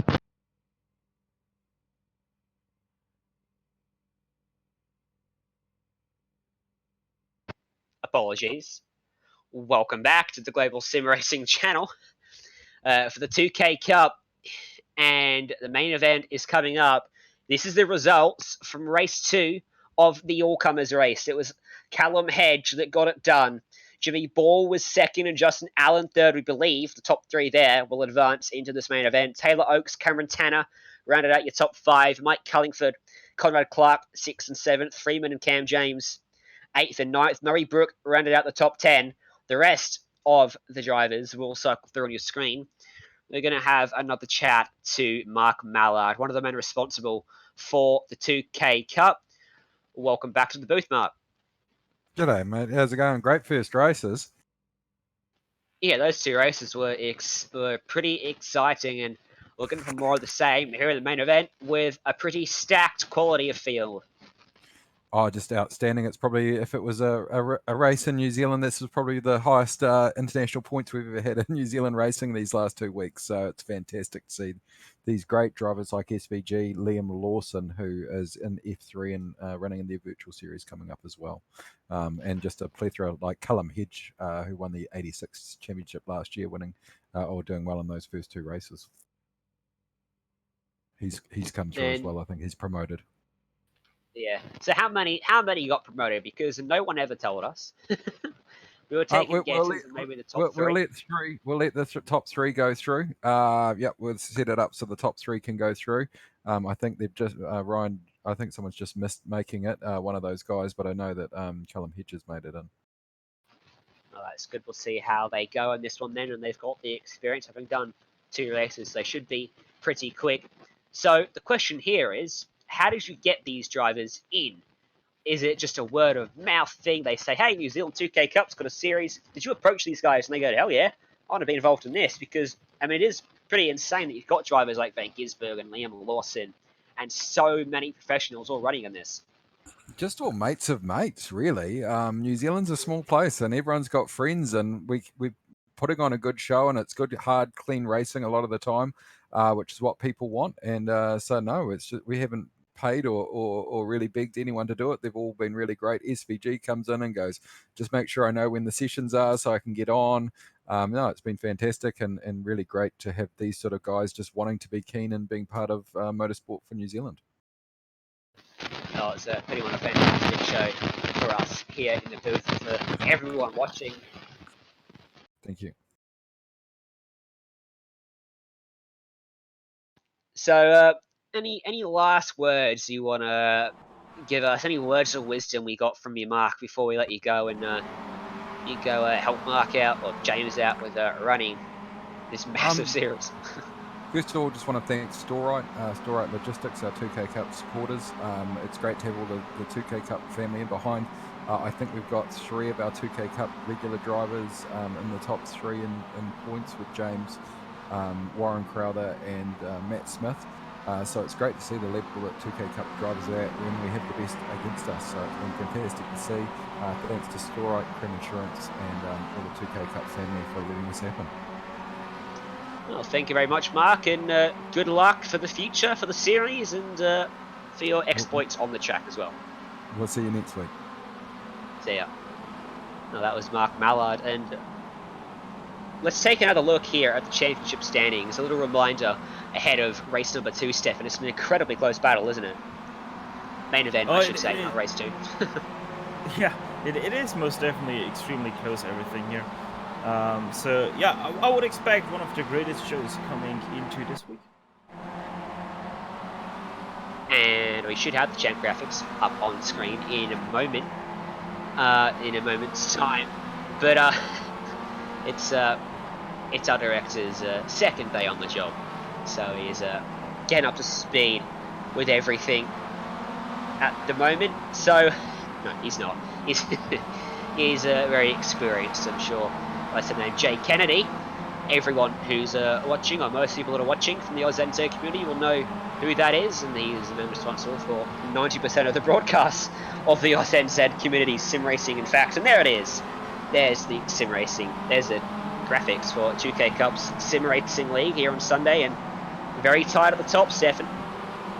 Very much so. Only 5 points right now between James and Matthew Smith. Also, Jamie Stovall only that 5 points behind with Warren Crowther right now in 4th place, 7 points behind. And then another point behind, that's James Anderson in 5th place. And it goes pretty much like that all the way down to last place right now in the points. It's a very exciting race. 2 races that we're going to see in just a bit. So, qualifying is underway, just over 6 minutes. Just on 6 minutes remain here in the session. Currently fastest is Liam Lawson, of all people. He struggled a little bit back in round 3 last time out at Laguna Seca. He was on the rough end of the stick a couple times, but he's looking to qualify up front and eliminate that issue. Remember, if you qualify on pole, you're actually starting 10th, thanks to the inversion. There is the number 97, Shane van Gisbergen, running a very distinctive livery. He was very happy, got plenty of TV time last time out. A fan of bright colours is SVG, it seems, and back in 39th, looks like he's actually going to set a lap time here. Now, I don't know if you saw last week, he didn't set a lap in qualifying. He started dead last in race 1, drove through the field, finished 10th, was on pole as a result for race 2, won it by a country mile. Doesn't want to come through the field this week, might be because it's such a hard track to pass. Looks like he's going to try and put it somewhere up the front. Yeah, they still got about 5 minutes left in this qualifying session. Gonna turn right now. Let's see if that is a timed lap for him or not. Sure does look like one. And it is a 23.4. That is good enough for only a, what is that, 15th place? 26th, actually. Yeah, that's a slow lap from Shane. Come on, pick up the pace. I'm sure he's just trying to find a bit of time. Of course, it's a fixed setup out there. So there is an interesting tactic out there that you need to just run around, do as many laps as you can. At the end of the session, come in, put some fresh boots on, take no fuel, and in theory you should go quicker because the car will be a lot lighter. So expect a lot of the fastest times to come at the end. And also slipstream will be a big talking point as well. We just saw James Watson, who is working hand in hand with Marc Mallard, who we spoke to earlier, with organising the series. And Watson actually also runs in the 2K Cup in real life, as well as the Sanyong Ute series, and in the Formula Open as a front runner there. So a lot of real experience for him. Liam Lawson, of course, we've talked about him a couple of times already, running in Formula 3 last year, picked up 2 podiums, one at Monza, one at Silverstone, running it again this year, or show it also he's scheduled to, depending on when that season eventually gets underway. And he's used to running with no roof over his head, so I don't know whether this is a big adjustment for him or not, because there's no roof, but it is a tin top car. In terms of that expression, it's got 4 wheels, they're not open, but the car itself is probably a bit twitchy, which you would expect is probably how the F3 car handles a little bit. Yeah, I mean, he probably has experience with how cars feel in the iRacing sim world, because we have the F3, we have that one, so he probably knows how much he can translate his F3 experience to the iRacing world, and I'm pretty sure that Liam will do quite nicely here, as well as he's sitting right now in that first place, about a 10th away from Matt Stevens. Callum Hedge is currently sat in 10th place, provisional pole, funnily enough, for this one. So he is keeping up some of that pace from split 2, showing you the pace of the front runners in that event. Alistair Hawkins is 26 at the moment, looking for an improvement to come to the final corner. He runs in the 2K Cup in real life as well, and try to improve on a 1:23.287. What can he do as he comes across the line? Not an improvement. He's 4/10 slower, so he'll stay back there in 26 for now. Van Gisbergen has gained a few spots. He's up into 15th place. Tanya Wood, that is Ryan Wood, in fact, running under a different name. And he runs in Toyota 86. It seems everyone we go to races in real life. Out into the gravel, saves it. Toyota 86 drivers should feel real comfortable here, because these are probably the closest things we have to those in iRacing in terms of handling. Yeah, probably. I don't know how. I don't know. Yeah. It always is the question of. I mean, it's still. I think the MX5 is still in the old town model that we have from iRacing. So I don't know how well it actually translates over to the MX5 right now, what they experience in their real-life racing counterparts tire-wise, but I'm pretty sure that the MX5 is very close to the actual 2K Cup cars that they run in that series. As, by the way, Shane van Gisbergen continues his qualifying run. He is getting faster and faster lap by lap. He's now up to 12th place, looking inside the top 10. Now, something the real drivers are able to do very well in professionals is drive to a lap number. So, I wonder if Shane's gradually improving, trying to find himself in 10th place. He mentioned he was the one that pointed out to us the foxing that went on in this series as a result of the 10th place thing, and he's gone to 9th. So at the moment, he will look to start second, and he pulls off. So Van Gisbergen puts himself on the front row of the grid. At 10th place at the moment is Darren Lobb. He won race 1 at Laguna Seca, so that is a very interesting front row. Our 2 race winners from last round. Here's Liam Lawson, currently fastest, looking to go quicker. It won't serve him very well in terms of a starting spot. Doesn't look like anyone's going to challenge him. He comes across the line, trying to beat a 22.5. It's a slow lap for him. He's 1.2 seconds off the pace. The clock will wind down. Qualifying will conclude.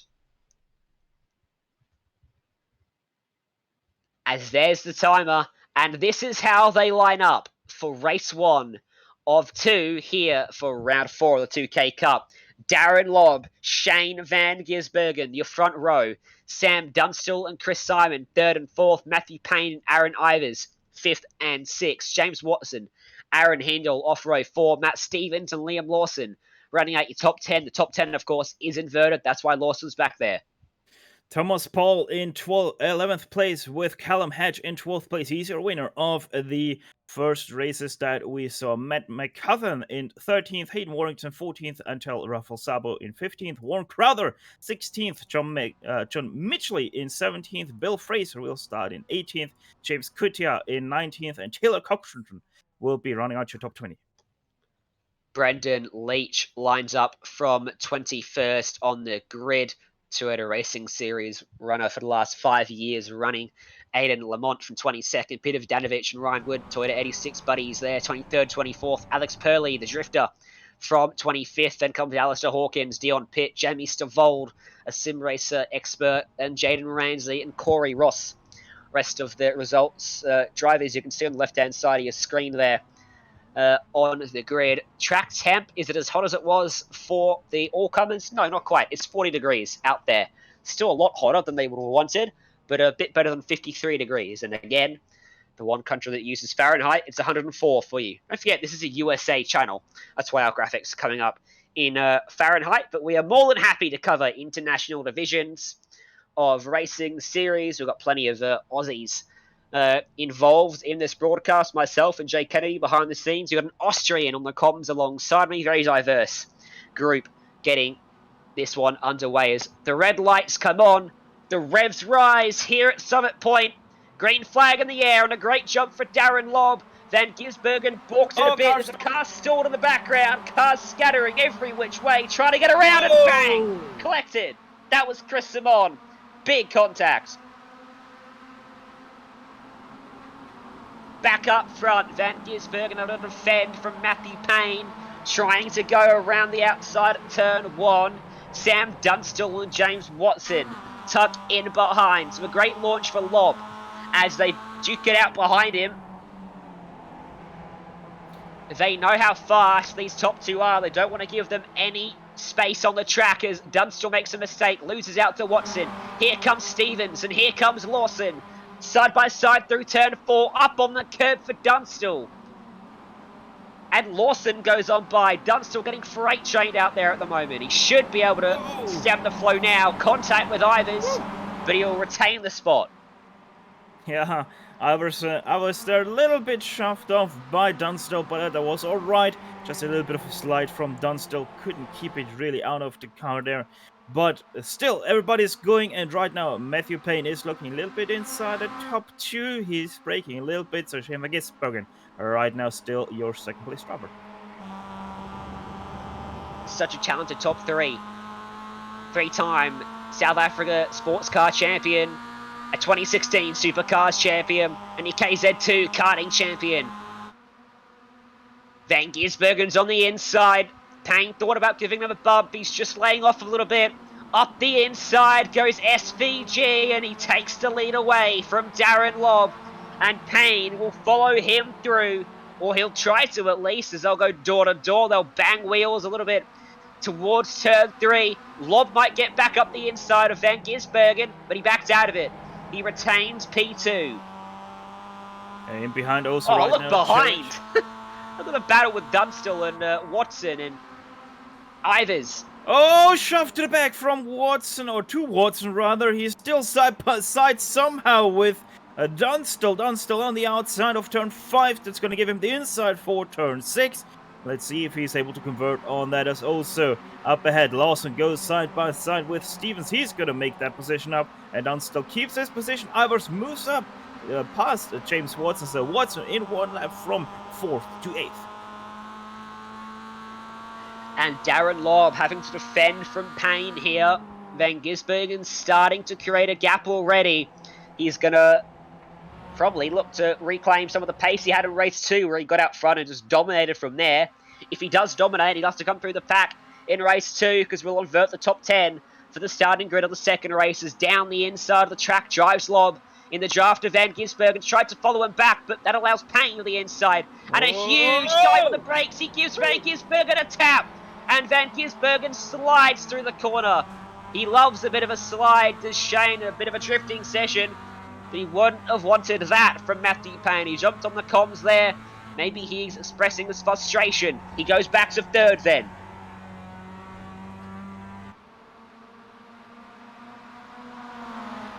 Also right now, big cloud in the sky right in front of the sun, so the track temperature will most definitely come down right now. And oh, that's a big touch from Ginsburg on the back of Darren Lobb. Both drivers continue, but that's a lot of damage dealt to both the cars. Yeah, big damage to the back end of Lobb. The front end of Van Gisbergen's a little bit crinkled, and he should be fine. Liam Lawson joins the battle for the top 4. The talent in this field continues to impress me. Top 4, all very consummate professionals. They're all champions in their own right. 3 of them are champions. I don't quite know the full history of Lawson, but I do know he is in F3, and that makes him a champion in my books. If you're able to get into that rung of the ladder towards F1, is look at the defensive line from Lobb. From Payne, in fact. Lobb trying to chase him, trying to defend Van Gisbergen. Lawson back there looking as well. Van Gisbergen to the inside. Lawson trying to chase him, make it 3 wide. Not quite going to happen for him, as Shane will try to take it away, and he will. So he puts himself back up into 2nd. Lobb almost getting deja vu. He's on the inside behind Van Gisbergen with a car to his outside. This time it's Lawson, not Payne. And again, he tucks in to the 2nd spot in that little group, as Van Gisbergen are completely off the track. Yeah, just a little bit of track extension there from Shane Van Gisbergen. Now Lawson to the inside of Lobb. He's not going to work that out, as he has to drop in behind once again. A little bit of a Lobb there, nearly getting squeezed by both Gisbergen and Lawson. He's going to keep it all together. Once again, a little bit of a shot from Lawson to the back of Lobb there. Now side by side, going through turn number 7. Turn number 8 going to come up now. Lawson has the inside. That should give him the good run. And now also comes Steven. That means Lobb is now boxed in. He's going to lose positions after positions. Oh, 3 wide, final corner. It works out a treat. For Sam Dunstall, he goes by Stevens and Lobb. Aaron Ivers and McCutcheon watch on behind these guys as well, as they all snake their way down. For 8 train formation, down into turn number 1. Dunstall defending every little piece of racetrack he can. Stevens dives back around the outside. Great run through there, and the long route through the corner. He gets the exit he's looking for. They'll run wheel to wheel. Behind them, Ivers and Lobb will almost sort themselves out. Lobb should have it through turn 3, and he does, as Dunstall loses out to Stevens. A little bit of a slide from Dunstall that gives the opportunity to Darren Lobb. He's going to take it right now to the right side. He goes, that's the inside 4 turn 4 by the outside 4-5. And that is going to put him under pressure now from Aaron Ivers, who is now side by side within the 32 and the 36. Going into turn 6 with the 36 of Darren Lobb having the inside. That should give him the position back, and also the 98 wants to have a look at that, but Matt has to stick behind. After I said I wasn't quite fully aware of whether Lawson had picked up championships on his route through the ranks, I've been informed that he very much has done so. Toyota Racing Series, he was 2nd in Australian F4, and Toyota Racing Series is an incredibly competitive field, a big champion, and that is remarkable. Did that in his rookie year as well. So A lot of talent coming through the open wheel ace as he jumps out ahead of the little battle pack that we're seeing on screen. On board with Ivers right in behind as Darren Lobb comes under pressure from McCutcheon. The Luigi car to the inside of turn number 1. And Lobb is having a rough time at turn 1 today. For about the 4th time already, he's on the inside as they approach turn 3, but it's on for the lead up front. Matthew Payne of Van Gisbergen almost nose to tail. Remember, the reason Van Gisbergen isn't leading was contact from Payne, who overcooked it into 1. Will he give him a shot back?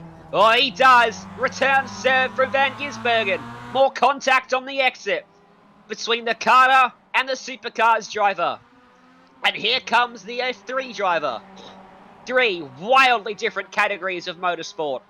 3 champions, all battling in the virtual world as Van Gisbergen showed the nose. Squeezed by Payne. And now comes Lawson.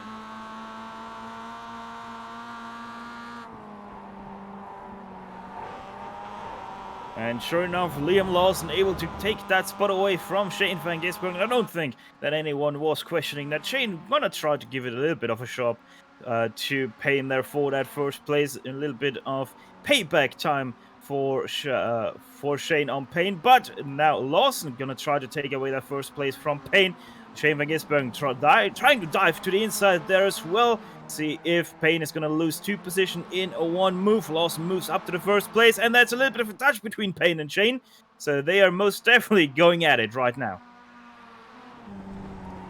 Payne and Shane almost touched. Very close between them.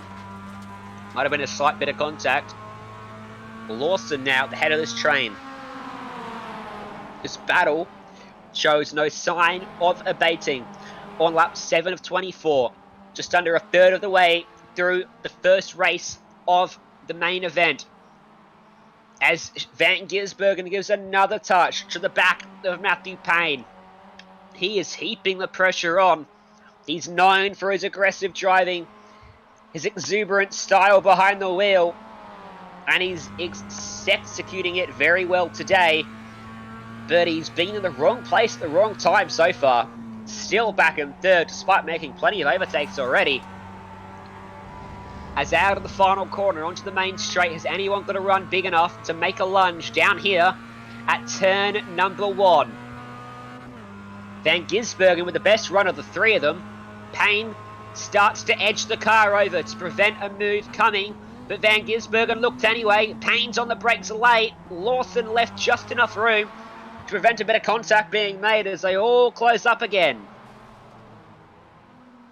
In behind, quick report, Sam Dunstall able to get 4th away from Matt Stevens. So Matt Stevens now into 5th place in that battle group for 4th in behind.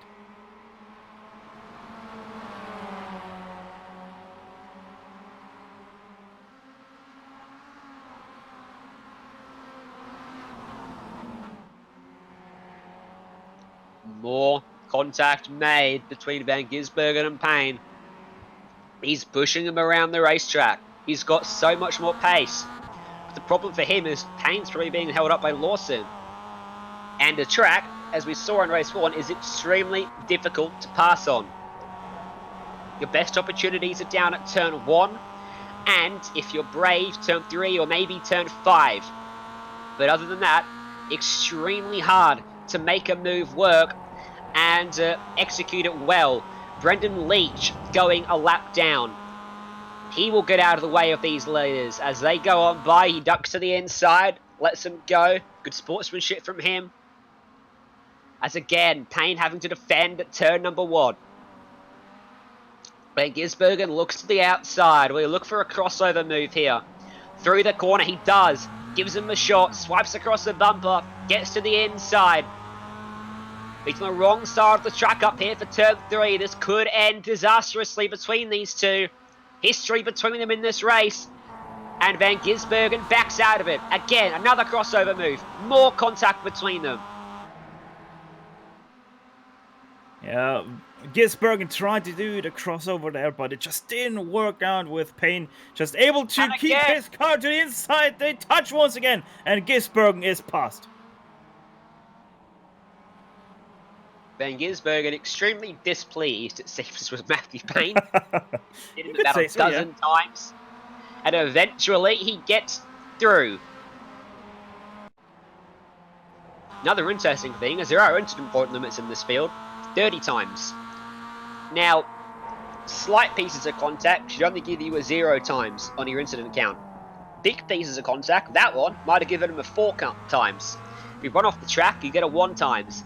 It is suspiciously easy to rack up 30 incident points, especially on a tight track like this where cars are beating and banging. So I do wonder whether that might come into play. I think not, and I would hope not. You never know. Yeah, I honestly would be surprised if anything of that was really 4x worthy. But where we really have to be careful on this track is that turn 3x, because right off the curb there is a gravel trap, and that easily can give you that 1x that a few times there actually. So you really have to be careful managing those 30x, because as you said, they're quickly racked up.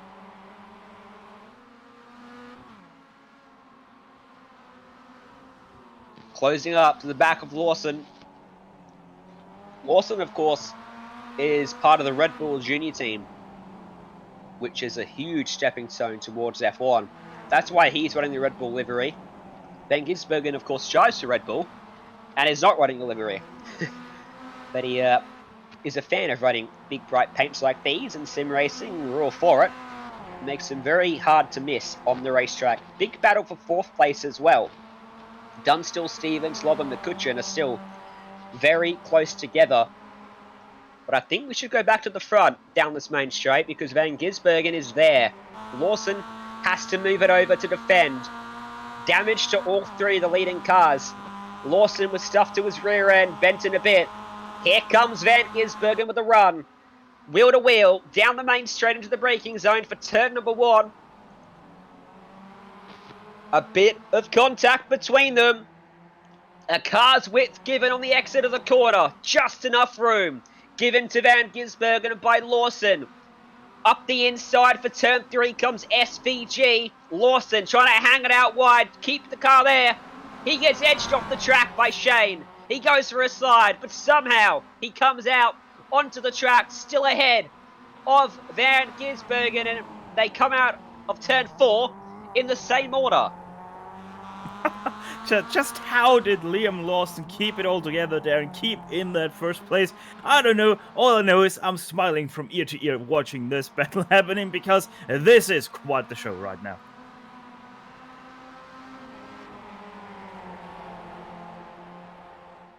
The battle we actually wanted to go to at the start of this lap, Matt Stevens has once again been passed by Sam Dunstall, so Matt Stevens now into 4th place with Dunstall in 5th, and the guys behind them are also fighting, so they are side by side, 2 wide for that 4th place, as they once again up at the front. Shane Van Gisbergen with a great run onto Liam Lawson into turn 1, has to once again go around the outside of Liam Lawson. Will he try to do a little bit of a switcheroo on Lawson? This time Lawson goes once again quite wide, only gives him about a car width there on the outside of turn 1, and Shane Van Gisbergen has to give up that ghost for right now. Lawson immediately covers off the inside line for turn 3, and Van Gisbergen looks to the outside, gives him a bump. He's got the elbows out today. Does your Supercars champion. And now Payne gets into the back of him. He had a great run. Then nose to tail, all 3 cars entering turn 4. The kink to the right before the big braking zone to get it back to the left-hand side.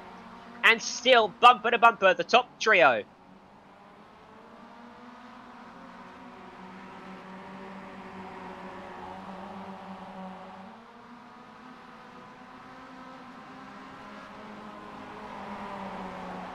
Liam Lawson, Van Gisbergen, Payne. Need I say any more? As they come towards the final corner, halfway point in this race. What about a move into the final corner? You talked about it earlier, Stefan. It didn't quite work for Shane, and now Matthew Payne's got a huge run. And Van Gisbergen has to defend the inside line. The 97 on the inside of the track, and Matthew Payne with a massive run. He actually gets him the back of Lawson. Whoa! Massive cover off Van Gisbergen. Huge aggressive block from him.